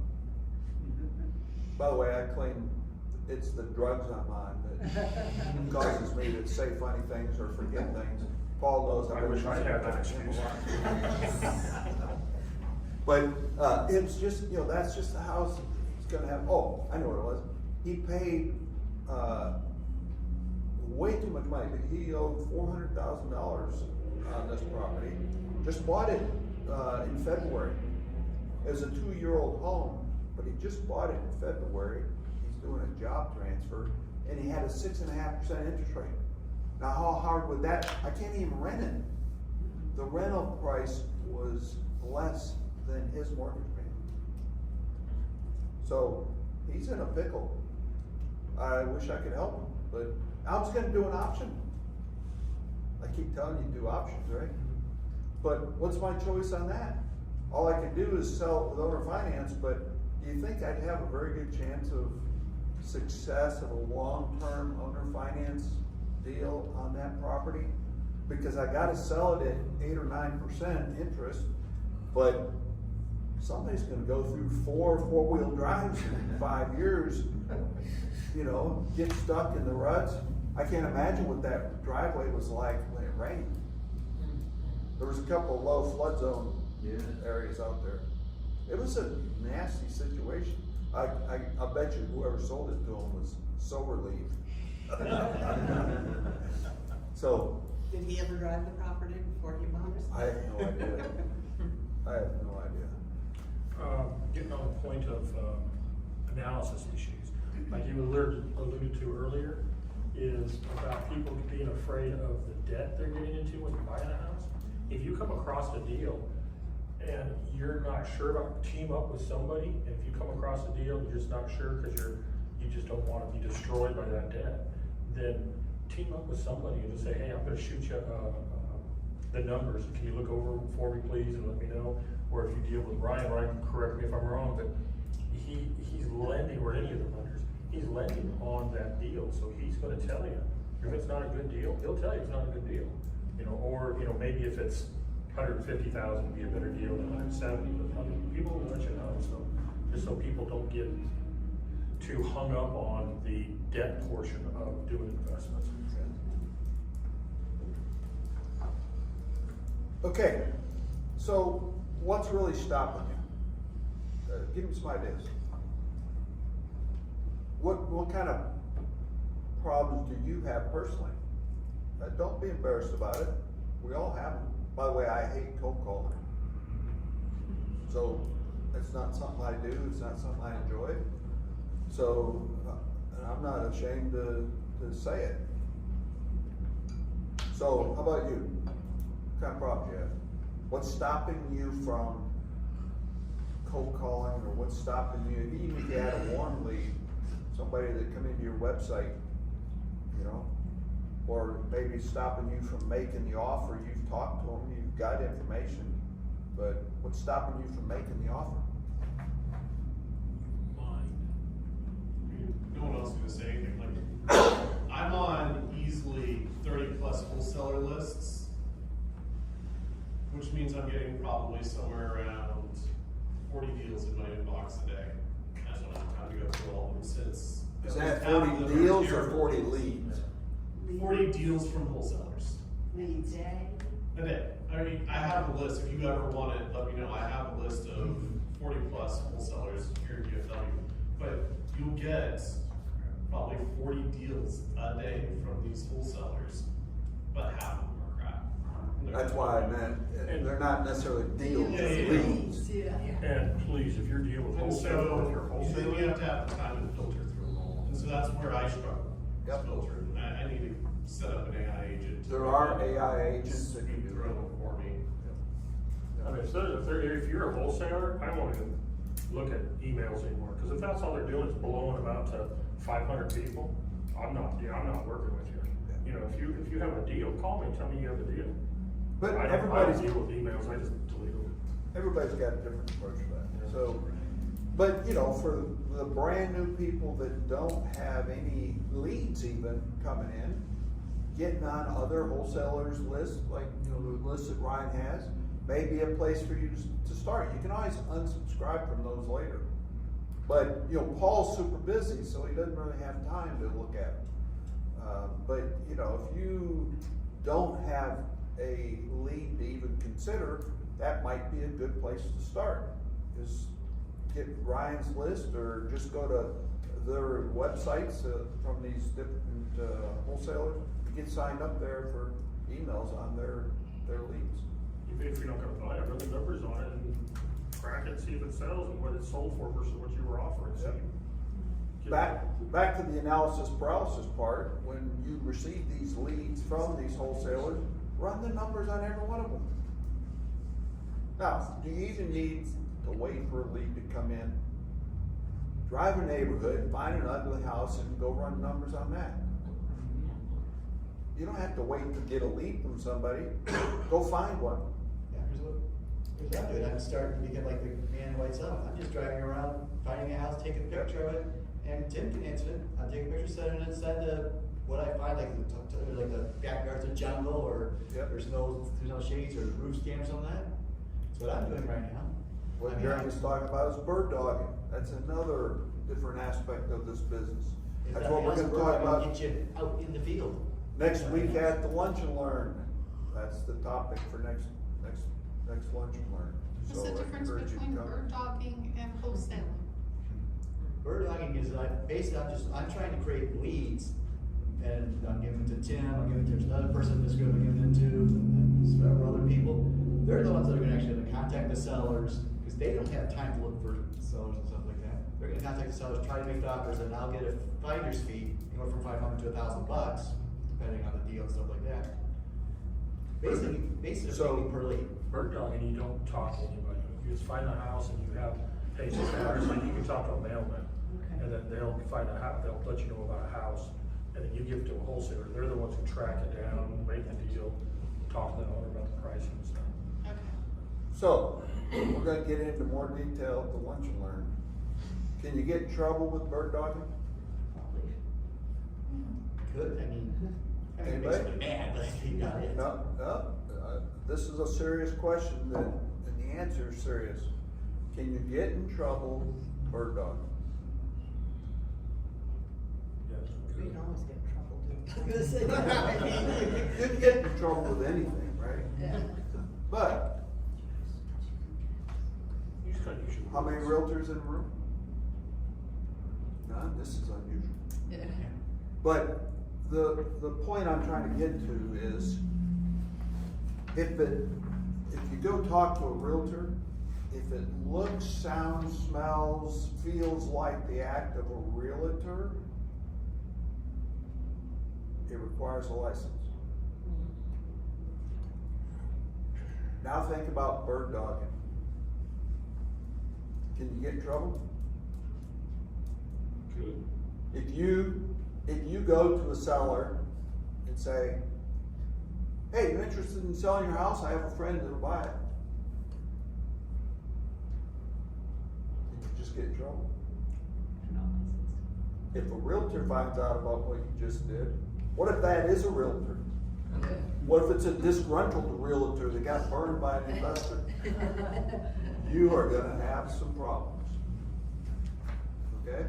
There's a lot of conversation on this topic that you need to sit down and think about, and that's why I wanna have a class. You can make a lot of money bird dogging, doing what Jeremy's doing, but you gotta know what you're doing. It's just another level of another way of entering the business. A lot of people start off bird dogging and then they work into wholesaling and then they go and do other things. Okay? So I don't want you to get in trouble. There's a lot of people that don't teach this properly and they're doing it all wrong. So. Don't take a picture of the house when kids go right there. Oh, no, I don't. Next Thursday, lunch and learn. I thought it was Wednesday, it's Thursday. It's Thursday. It's on the calendar. Okay. I'm on drugs, so I could have given you the wrong day. So go by whatever's on the calendar. Okay. By the way, if I have canceled any past appointments in the last 2 months, classes, I think were you on the call last week or Wednesday, and I canceled the members benefit call? Nicole? You weren't there? Okay. So I had to cancel the members call. The lunch and learn does say Wednesday on the website. For the lunch and learn? For the lunch and learn. It does, it says for now Wednesday, August 20th. Okay. Yeah, I thought that was different too. I think we had to change it now that I think about it. Again, go by what the calendar says. But I think I have a conflict with a doctor's appointment that I couldn't get out of. So, but I apologize if I had to cancel any virtual calls and stuff because of things going on in the last 6 weeks. So. Okay, so anybody, personal problem. What's causing you from doing deals? What's causing you from going out and talking to the seller and making offers? Come on, I want to hear some answers. A lot of you haven't bought a house yet, so what's stopping you? Is it just not really a problem? You just haven't had a lead, or what? Most of the time it's fear of rejection from what I hear. A lot of people, yes. Time? That's what we were gonna say, I'm gonna talk. Time when you're Time working is a job. definitely a problem for me. Yep. You know, there's a feeling that not just some time, but we have to immerse ourselves to get a role. So it's like, I'm gonna dedicate giant blocks of time, and we haven't been ready to do that. And now we are. Yeah. Well, you just moved, you just finished We love big rehabbing a project. mansion. Well, all about that And, big project. It's for sale. No, it's not. I know it's a big project, but, Oh. yeah, so time management is a challenge in this business, especially if you're still working a job. It was a big challenge for me when I first started because I was working 60 hours a week. I had to time block time to drive neighborhoods, make calls, send out postcards. That's a lot of what I did was push my websites and do direct mail. That's my preferred choice and now I do blogs more so than direct mail, but I still do some direct mail. My direct mail is focused. If it's a pre-foreclosure lead, then it gets a pre-foreclosure message. If it's an inherited house, it gets an inherited house message. So you want to be very targeted in the type of marketing you're sending out based on what you know about the seller. If it's an ugly vacant house, you want to send the appropriate message. Okay. What else? There is a solution to almost every problem, though. You just gotta find one that works for you. So I have very little time to work the real estate market. Well, that's why I hired Marla. But since I don't have time to go look for properties and stuff like that, that's why I befriend a lot of different wholesalers. So that way they call me with deals. Since I don't have the time, I'm gonna pay somebody else to do it for me. I've got friends who are realtors, a friend that's a broker, and they're the ones that are bringing me the deals. I just don't have the time. But I just have Marla get on Propelio and run them and stuff. So there's always, you gotta find something that fits your needs. Else it's gonna be next year, you're supposed to still be sitting here and you never did a deal, Because we're not afraid to make offers, we're fine with that, just finding the leads and getting them qualified, yeah. And the time to do it and everything else. So I have everybody, but when I talk to a wholesaler, normally, I'm a little bit different situation because a lot of times they'll need contractor fee, rehab fees or something. So I'll go to them and say, hey, trade for the rehab fees, I'll go walk your house, or not rehab fees, the costs, the estimates. I'll come and walk it through you, show you how to do it, and I'll teach you how to figure out the rehab costs. But I want a phone call before you blast out an email. And I just want, and then the same thing too is, anybody can do that, not just, cause I'm a contractor, but you can talk to a friend, wholesaler, and just tell them, hey, if you're moving a lot of properties, hey, I'll take you out to lunch every week, whatever it is. Cause if it costs you $50 a week to, pick up a house, you're gonna make 20, 30, 40 grand on. $20 a week is cheap, So, or hey, I'll buy you a set of tires or whatever it is. We've done that too. We bought, you can't do certain things for realtors, but I can buy them a set of tires instead of buying the garage. They don't know where they came from. So, there's always a way you can get around your time, because we all have the same amount of time. To go right along with what Paul's saying is that really you should be telling everybody what you do and what you're looking for. They don't have to be a wholesaler. They don't have to be a realtor. It could be your neighbors, it could be somebody at church, somebody at school. To this day, 26 years later, I still drop business cards wherever I go. Home Depot shopping carts, Walmart shopping carts, gas pump credit card slots. Seriously, what do I want somebody to do with my card? I want them to touch it and make a decision. Right? Isn't that what you want them to do? So make sure your message is clear and what you want them to do. But seriously, you want to tell everybody, everywhere you go. That's why you don't have to go to just real estate investor meeting. Go to any kind of meeting. There's lots of networking groups. Go to Better Business Bureau meetings. Go to the Chamber of Commerce meetings. Metrotex. What is it? Metrotex. I've heard of it, but I don't.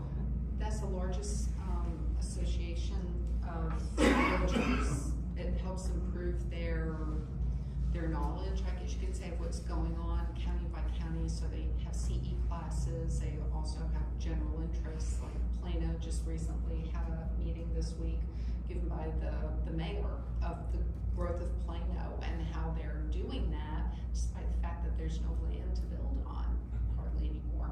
It's built out. So again, you go to any kind of meeting, but guess what's required? You have to take action. Okay? It's not gonna happen, you sitting at home and not reaching out, shaking hands, introducing yourself. The old style paper business cards, is a great way to do that, but nowadays technology, you should have these everywhere you go, hand them out. But nowadays you got Blink and Hello, and there's a couple others. Blink seems to be pretty popular. You set up your own profile, then you just scan the QR code on each other's phone, and now you can have all their contact info. Great way to network. You build your list right on your phone. Find out a little bit about them, what they do, put it in the notes. So.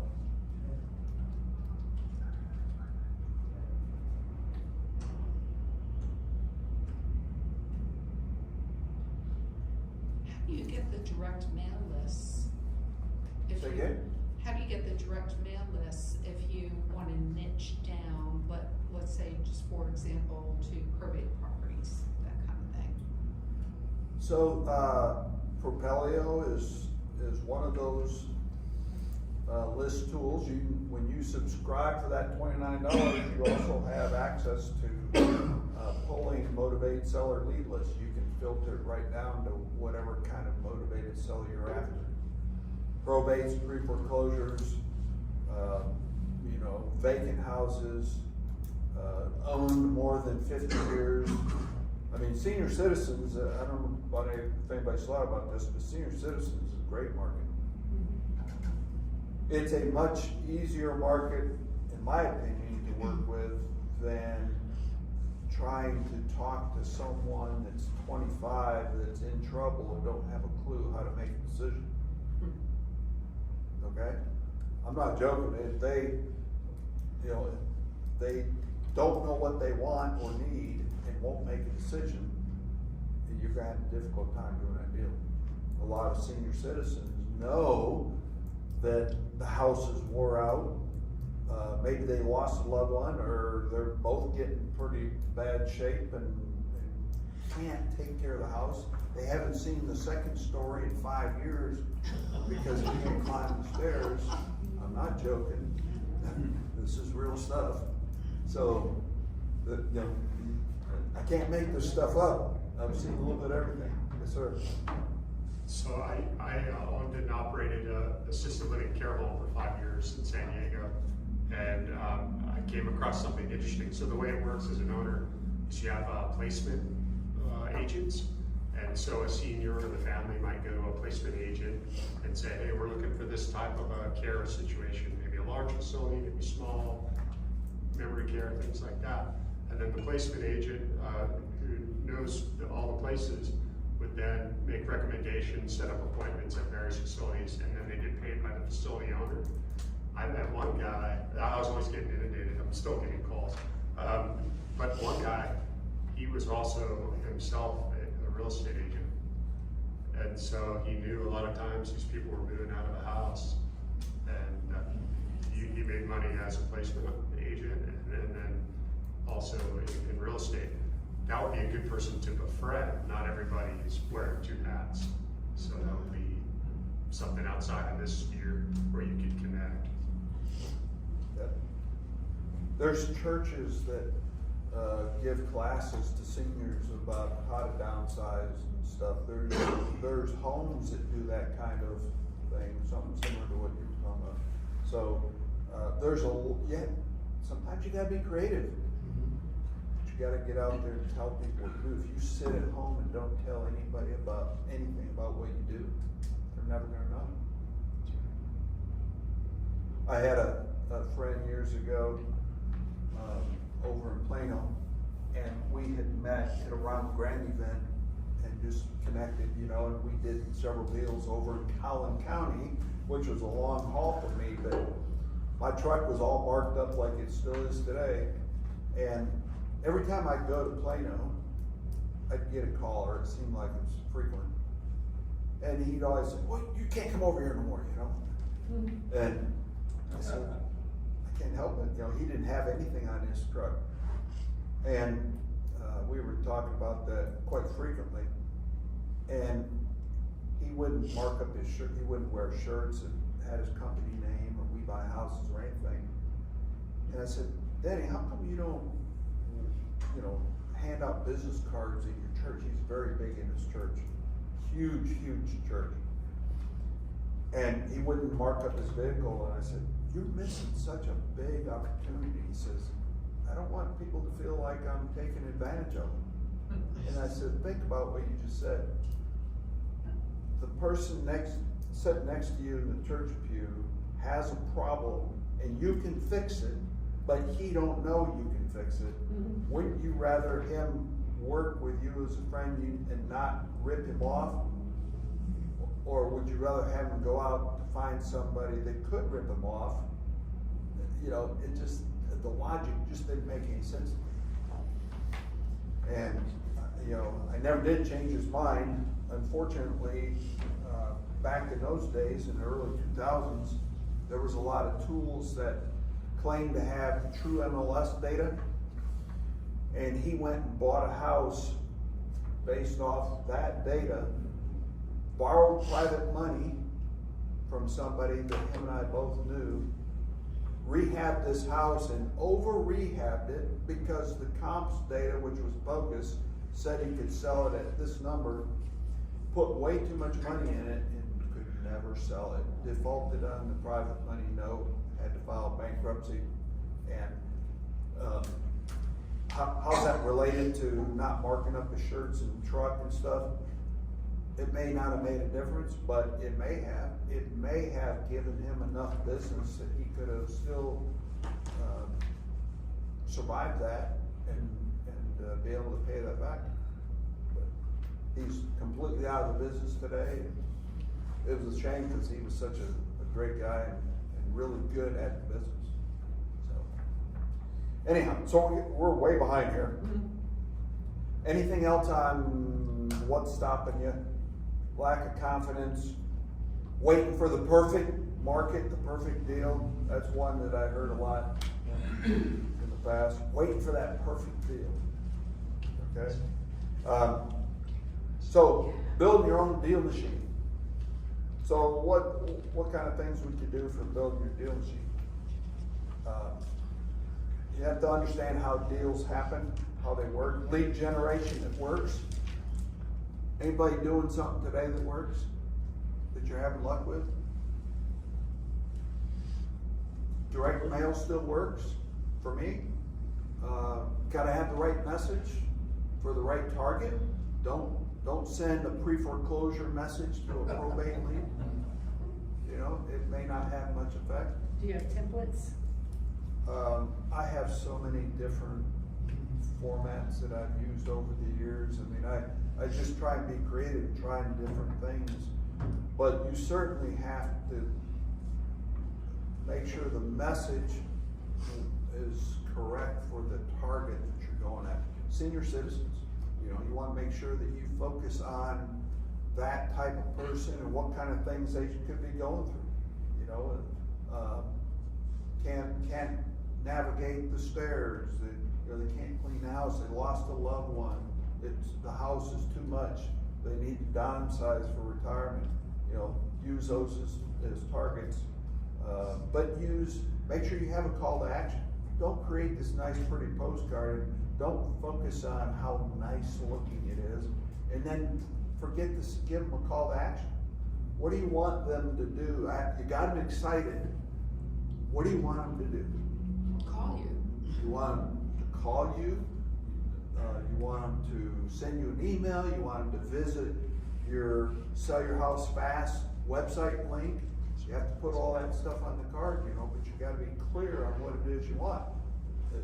Maybe it's a social media page, but calling you is the most direct. But are you going to be prepared to take the call?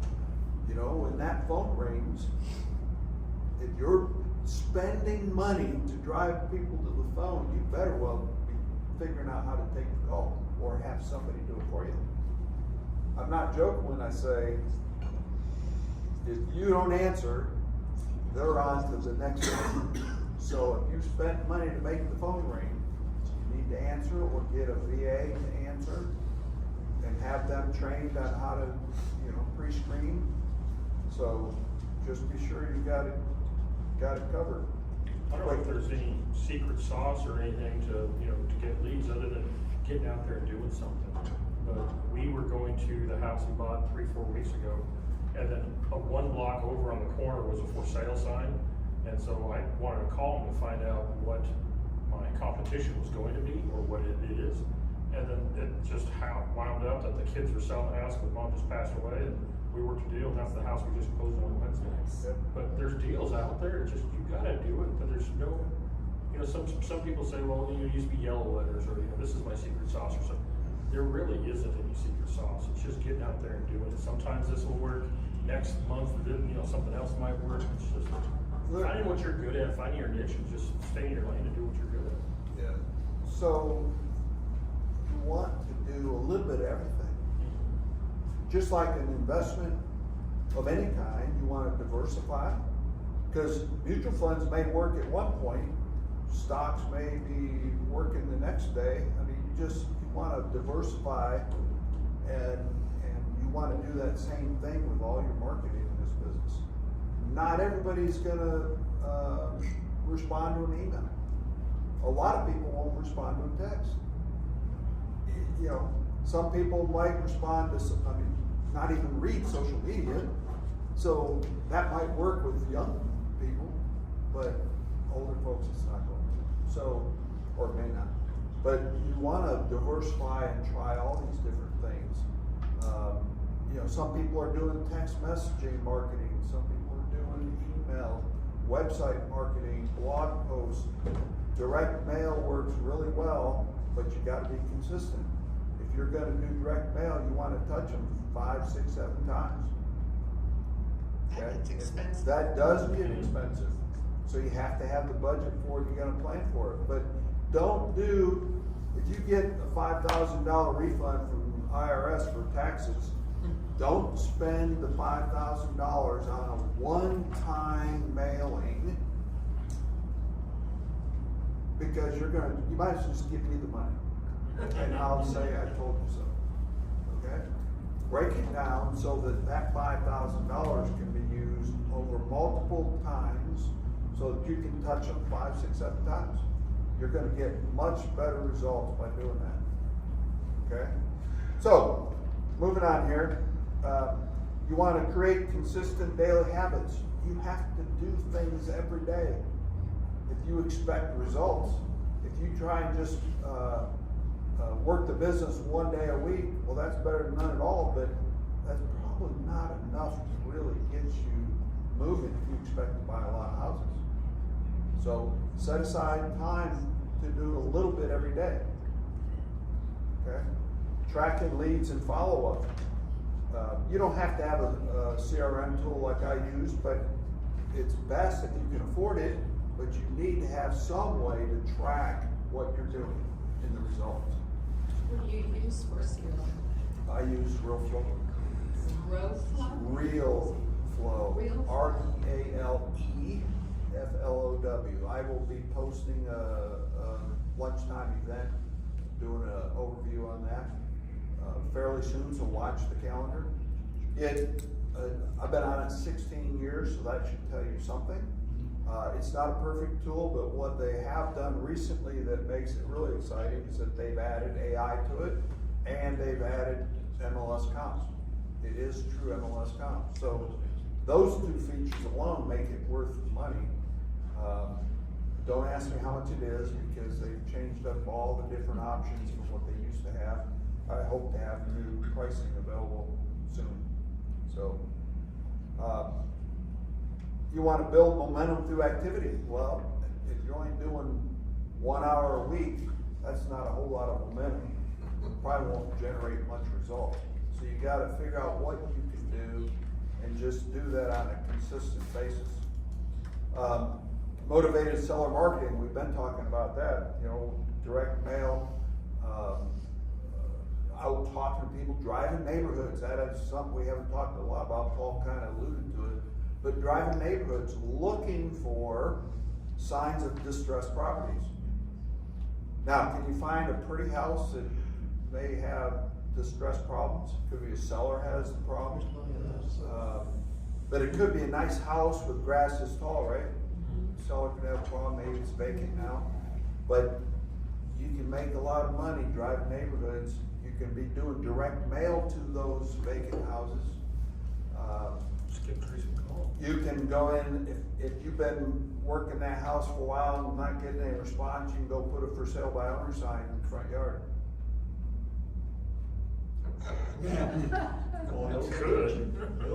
Now what?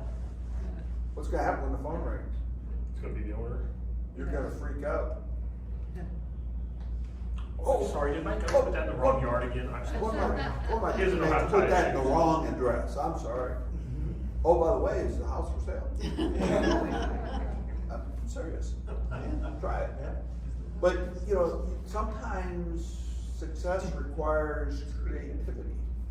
You Right? just don't wanna do it So- 2 times in 2 weeks. At the same house.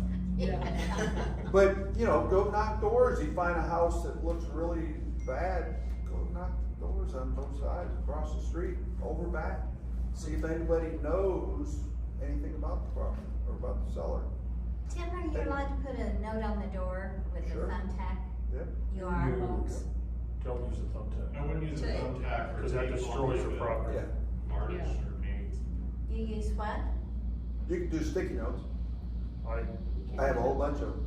Yeah, I don't know if I did, so we got yelled at and had repaired the door early back in the mid-2000s. We were doing the yellow letters, and I was paying a kid go door to door, just using the blue tape to tape things to the front doors, and then, or the little leaflets, and he did one door that was just painted like the day before. And then they came home and ripped it off and ripped the paint off. So then I had to send my guys over there to sand the door down and repaint it.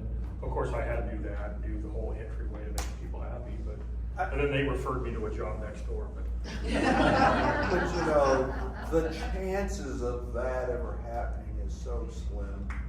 I wouldn't worry about it.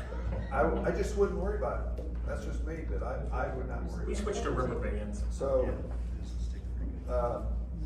Kill the birds. working with wholesalers and agents, you know, we've been talking about that quite a bit. You should be talking to any realtor that you come across, just like you do with investors. You know, they may have an off-market property. A lot of them specialize in off-market deals and wholesale deals, so don't be afraid to ask. Driving to Dollar, we just talked about probate, pre-foreclosure, absentee owners. Absentee owners is another great property to market to, and you can pull those kind of leads on Propelio.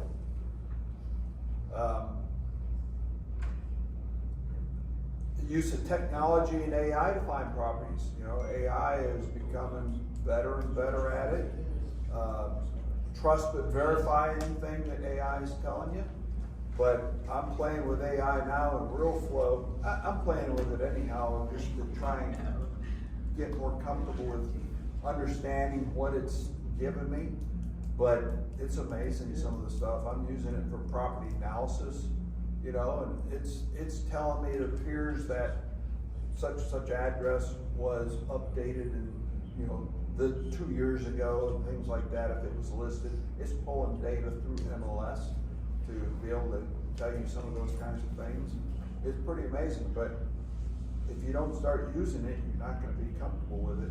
Other people are going to pull ahead of you and be using it and finding deals that you want. So, understanding ARV, that's another piece of the comps, right? We talked a little bit about that earlier, using Propelio. Houses sold, go back to the $250,000 sale price that we talked about earlier. Does that mean it's the ARV? Does sold prices in MLS or in Propelio, does that mean that that is actually the ARV of the property? What is the definition of ARV? It's after repaired value, right? So is a sold price the same as after repaired value? So that's another aspect of reviewing comps. You know, you have to really pay attention and understand that.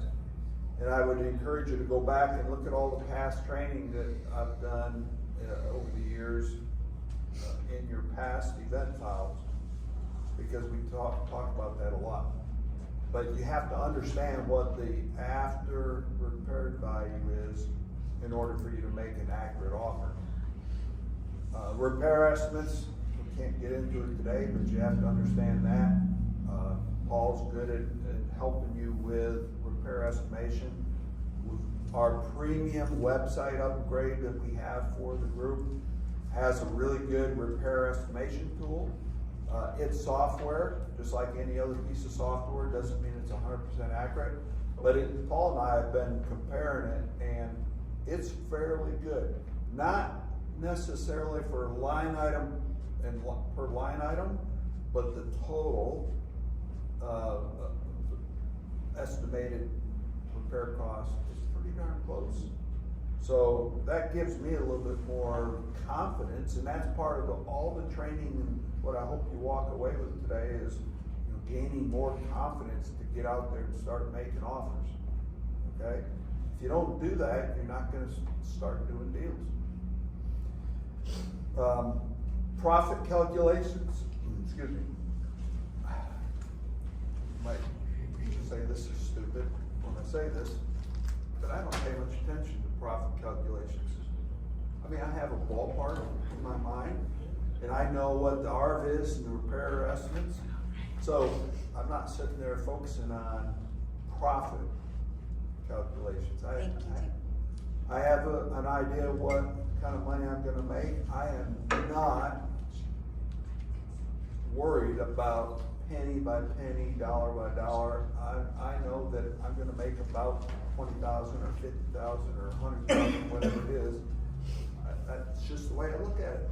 I'm not one of these analysis paralysis kind of people. Okay? So, that's just not me. But if you're just starting out and you need to really focus on profit, that's like, you know, working on this big house in Weatherford.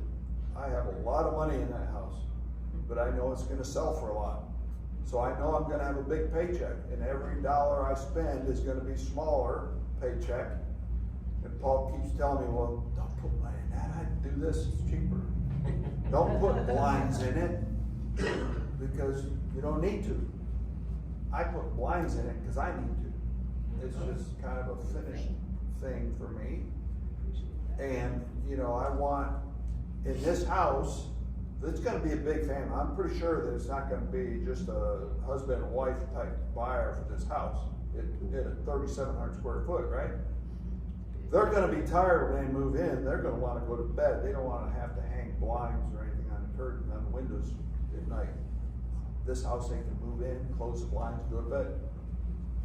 That's just kind of the way I look at it. So convenience for the buyer, right?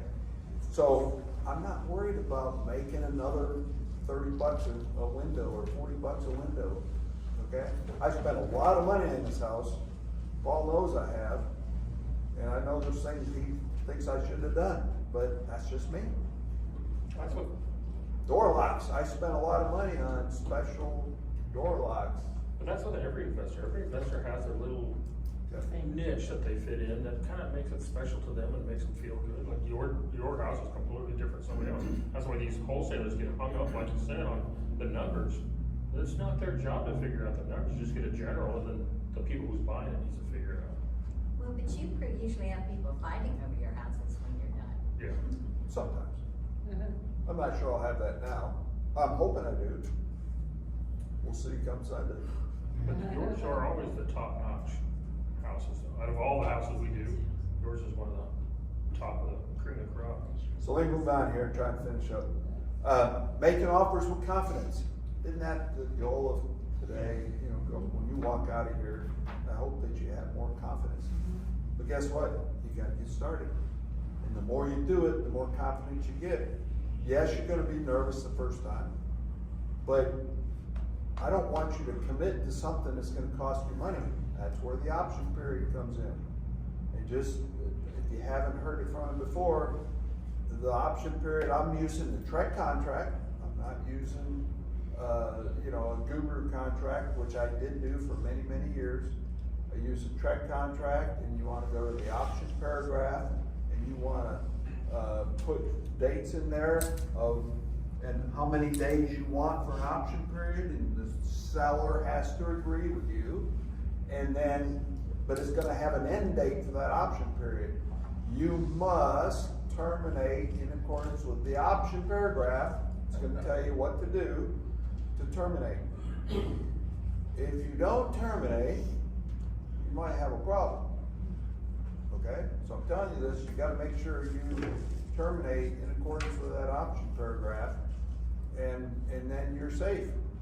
And you should be able to sleep at night. Even if you made an offer on $100,000 house and you put an extra 2 digits in the number, you're probably gonna freak out when you realize that, right? But if you did the option paragraph right, you just go back and terminate the option. Or renegotiate with the seller. Okay? But all of that should help you with gaining confidence and making offers. Knowing when to walk away, isn't that important? But walk away on a good note with the seller. Don't burn any bridges. Walk away on a good note. So that when, if that seller comes to their senses, maybe they'll think of you first. And always ask if it'd be okay if you follow up with them. Then they know to expect your call in the future when they see your number on the phone. Okay. choosing the right exit strategy, is that important? Whether you're gonna wholesale, fix and flip, buy and hold, BRRRR method, owner finance, subject to lease option, wholesale. Which strategy fits your goals? What's wholesale? You're wholesaling, you put a little money into it, and you. Maybe go in and clean the stink out of it? Doesn't that improve value? A lot of people don't want to deal with the stink, right? Anybody not been in a truly stinky house? Cat urine? Yeah. Dog urine? If not, we can do a walkthrough on one if you'd like. Are we gonna do a walkthrough on your new house? If you want to, you can, it's nothing special. Oh, you know what we should, because there is so much memorabilia in there that they left. So when I buy houses, I just tell people, hey, you take out what you want, especially with kids, where their parents passed away or something, so hard to go through all that stuff. I just tell them, listen, you leave whatever you wanna leave in the house, you can take whatever you wanna take, and then we let churches and whoever go through there and just take whatever they want. These people, the kids, didn't want any of the stuff, and there's books and teddy bear. I mean, not teddy bears, there's gonna be hundreds of teddy bears on the walls that she collected. There's hundreds of Avon bottles and stuff back in the 70s, 80s, whatever. There's a whole room dedicated to Gone in the Wind. That was a death in the family, right? No, that was the one that, she passed away and the kids sold it. That's the one I disposed of. But there is just tons and there's a piano player in there with the rollers in there. So I don't know what I'm gonna do with all of it. No The way. stink sale. Yeah, it looks like they had some kind of sale there that I think the kids did it though. They just put a bunch of stickers on it. Whether it's sold or not, I don't care. My wife and her friends now, she's taken over doing all that kind of stuff because they enjoy it. I don't have the patience for it. I'll back a trailer up and have to throw all this junk away. We ought to do a walkthrough. People just, take a handful and walk out with it. So that's not going We're going to drop the rest off at the bank. So We can schedule a walkthrough. So, but anyhow, exit strategy, all pretty important to know what you want to do, right? Do not make an offer on a house without having, I recommend 2 or 3 exits. Because sometimes things don't go as planned, right? So if you've got 3 exit strategies, you have a much better chance of success. All of these are really good. I mean, it just depends on the house that you're looking at. And can you explain just a little bit about 1031 exchanges, which kind of make you reinvest versus use your profits for other things? First of all, full disclosure, I'm on drugs. So, but we've had one 1031 exchange class in the past, but I don't know enough detail to really tell you the real facts. But basically, you're taking a property that's say worth $300,000, and you have a certain period of time in which to trade that or buy another property of the same kind of value, and put that money back into it to defer the taxes on that property, capital gains. Are we interested in having a 1031 presentation? I just finished 2 1031 exchange. Okay. On things that we I have. have a friend So- going through that now, and she can't keep her money. She has to put it in other properties. Yeah, well, Yeah. that's the whole, it's a different one. Yeah, you have some very strict requirements when you do that. So, I've never done it.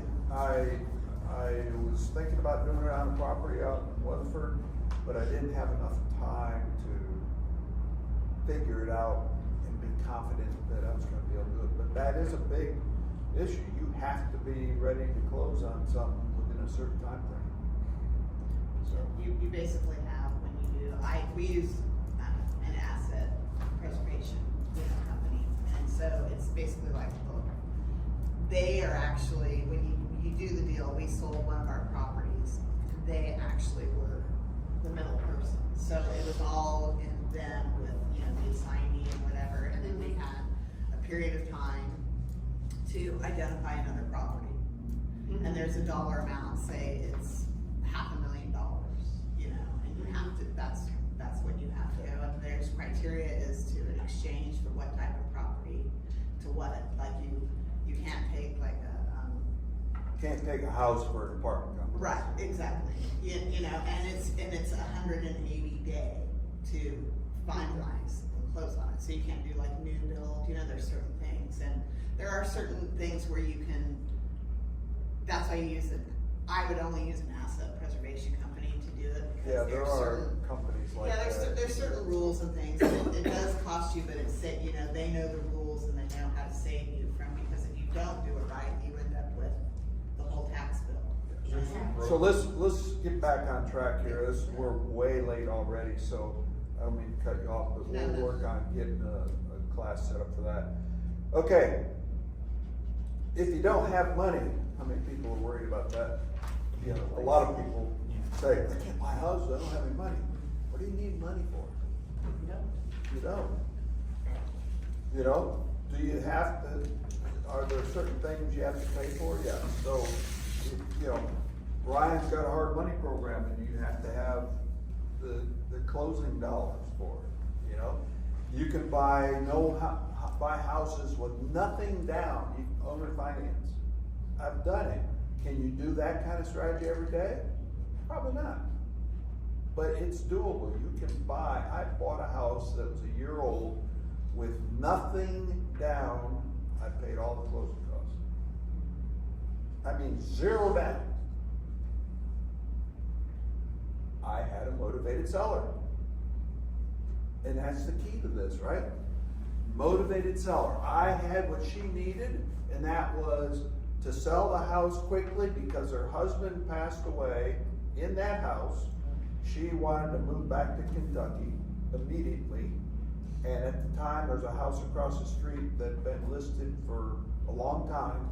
She didn't want that to happen to her. And she was an Army vet, Marine Corps vet. She saw my truck, veterans helping veterans, and she was ready to go. So, and that's the way it worked out. Nothing down. You can buy a REI. No pay. Oh, and it's better. Nothing down with no payments for 2 years. You can buy rehabs and flip and stuff. You do not need any money. It just depends on how you organize it. I don't have any. Our construction is a crazy high cash flow business, so I have zero money in all my deals. So I use, you know, Ryan or Ruth Ann or somebody hard money to purchase it, and then for my rehab portion or any of the expenses I have, I use friends and family. And you know, I've got a little lady at church and she's just so adorable, and she puts her $5,000 into every deal so she can get her interest. She won't let me pay her 12% interest because that's just ungodly. So, you know, I give her bonuses and stuff, but you can do that. You can go talk to people at church or whatever, get, you know, hey, this is what I'm doing, and they'll fund you $5,000 or whatever. And I'd rather spread that money around to people at church and friends and family than I would, give it to a bank or somebody else. You're helping, you know, you're helping the people that you know. You can spread it around. Yeah. So you have banks for the big stuff. So you use creative financing, private lenders, like Paul mentioned, hard money lenders like Ryan. You can do partnerships.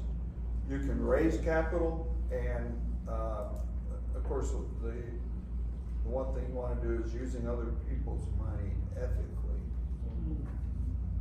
There's been a lot of stories over the years in DFW about scams. There was one, maybe a year ago. I don't know if Ryan, anybody else in here remembers, but it was big news. One of the fairly well-known investors in Dallas-Fort Worth was borrowing money against properties and never recording the liens on the properties, and just, it was millions of dollars. So, not a good way to go out, okay? So, from contract to closing, you want to be negotiating with sellers, managing the buyers, building your team, finding a reliable, trustworthy title company. We have a lot of these people here in the group as vendors. And you want inspections, You know, I never personally have a home inspection done on the house I'm buying, just because I'm pretty comfortable with what I'm getting, what I see. That has bitten me a time or two, but nothing too bad. But there's some things even a home inspector is not gonna do, not gonna catch. So, that doesn't worry me too much. If you need a home inspection in your first couple of deals, you can do that. A lot of things can be caught, you know, with Paul walking the house with you. He can, but even he's not gonna find everything. There's a lot of hidden things that you'll never find on an inspection. You open things up, so. And then, the last part of this is having a 90-day action plan. You know, what are you gonna do this week, to get started? Daily income producing activities. So you wanna figure out just what you can do to make money, and, you wanna, maybe even, I've heard people talk about even keeping a weekly scorecard. How have you done over the last week? You know, the things that you've done, have you accomplished anything? You know, have you made any positive movement, or have you made any offers? That's gonna generate income. May not be today, right? But it's gonna generate income. Accountability, it's good to have an accountability partner. That's one good thing about coming to these groups, is one good thing about joint venturing with somebody. But, or maybe, taking on mentoring. You wanna have accountability for what you're doing. Especially if you're of the mentality where you're kinda lazy and not accountable, okay? And you know the answer to that. But if you feel that you're that kind of a person, that's all the more reason to do it. And then, you know, building long-term consistency. You know, put the systems in place, build the team, and do the things that you know need to be done to be able to produce leads. You know, pre-screen sellers, we kind of skipped over that part, but pre-screening sellers is a big part of doing deals. Understanding what questions to ask, understanding how to sit back and listen, know when to shut up. How can I help you? And then shut up and listen. And don't try and cut the seller off. Let them talk. Many times when you ask the question, how can I help you? They're gonna spill their guts.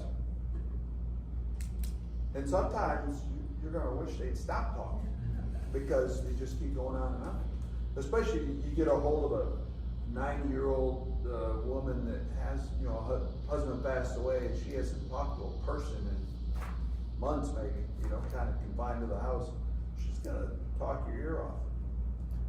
So listen to what they're saying and write it all down. I recommend you record everything. To this day, I record every seller conversation unless I forget. Do you warn them? Nope. that you're doing it? Don't have to. One person that you tends to. So I record it, and then I upload it to my CRM and attach it to that seller profile so that I have it. I use it for me, not for them. I use it for me and making sure that, you know, if I'm writing stuff, I may have forgotten it. I may have missed something, you know. But I wanna make sure I didn't miss something. If there's ever a question about something, I can go back and listen to that. And I'm serious, 26 years in the business, I still record conversation. And it's never easier than it is today, you know, just record it on my watch. Or my phone, whichever. But I record everything. And then that way I can make sure I didn't miss something that I think is really important. Tim, do you ask them if they are the only one to make the decision?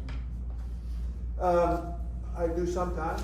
I probably don't enough, but I kind of gather a lot of that when I'm out of the conversation, whether they're married and stuff. So if I know it's an inherited property, then I definitely am asking. So And I always want to, if I know they're married, I always wanna ask if both parties are gonna be there for the appointment. I wanna be able to explain what I do to the seller one time.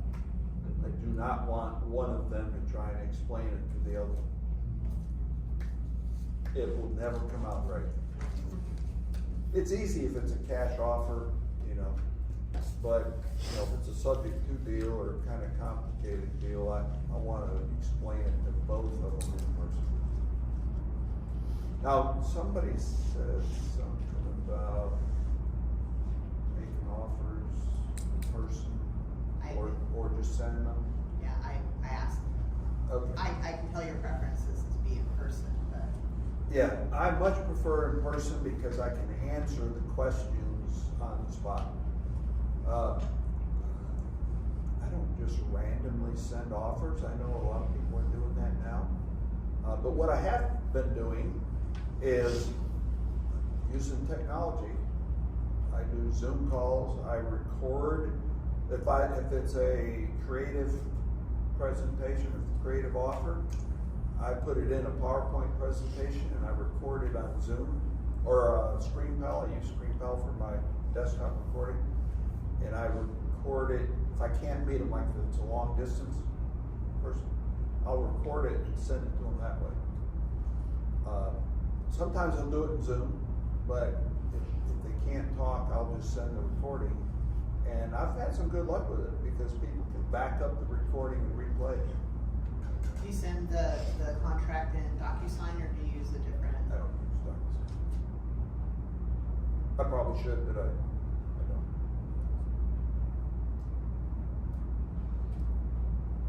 If I can meet with them to sign, I'd much prefer that.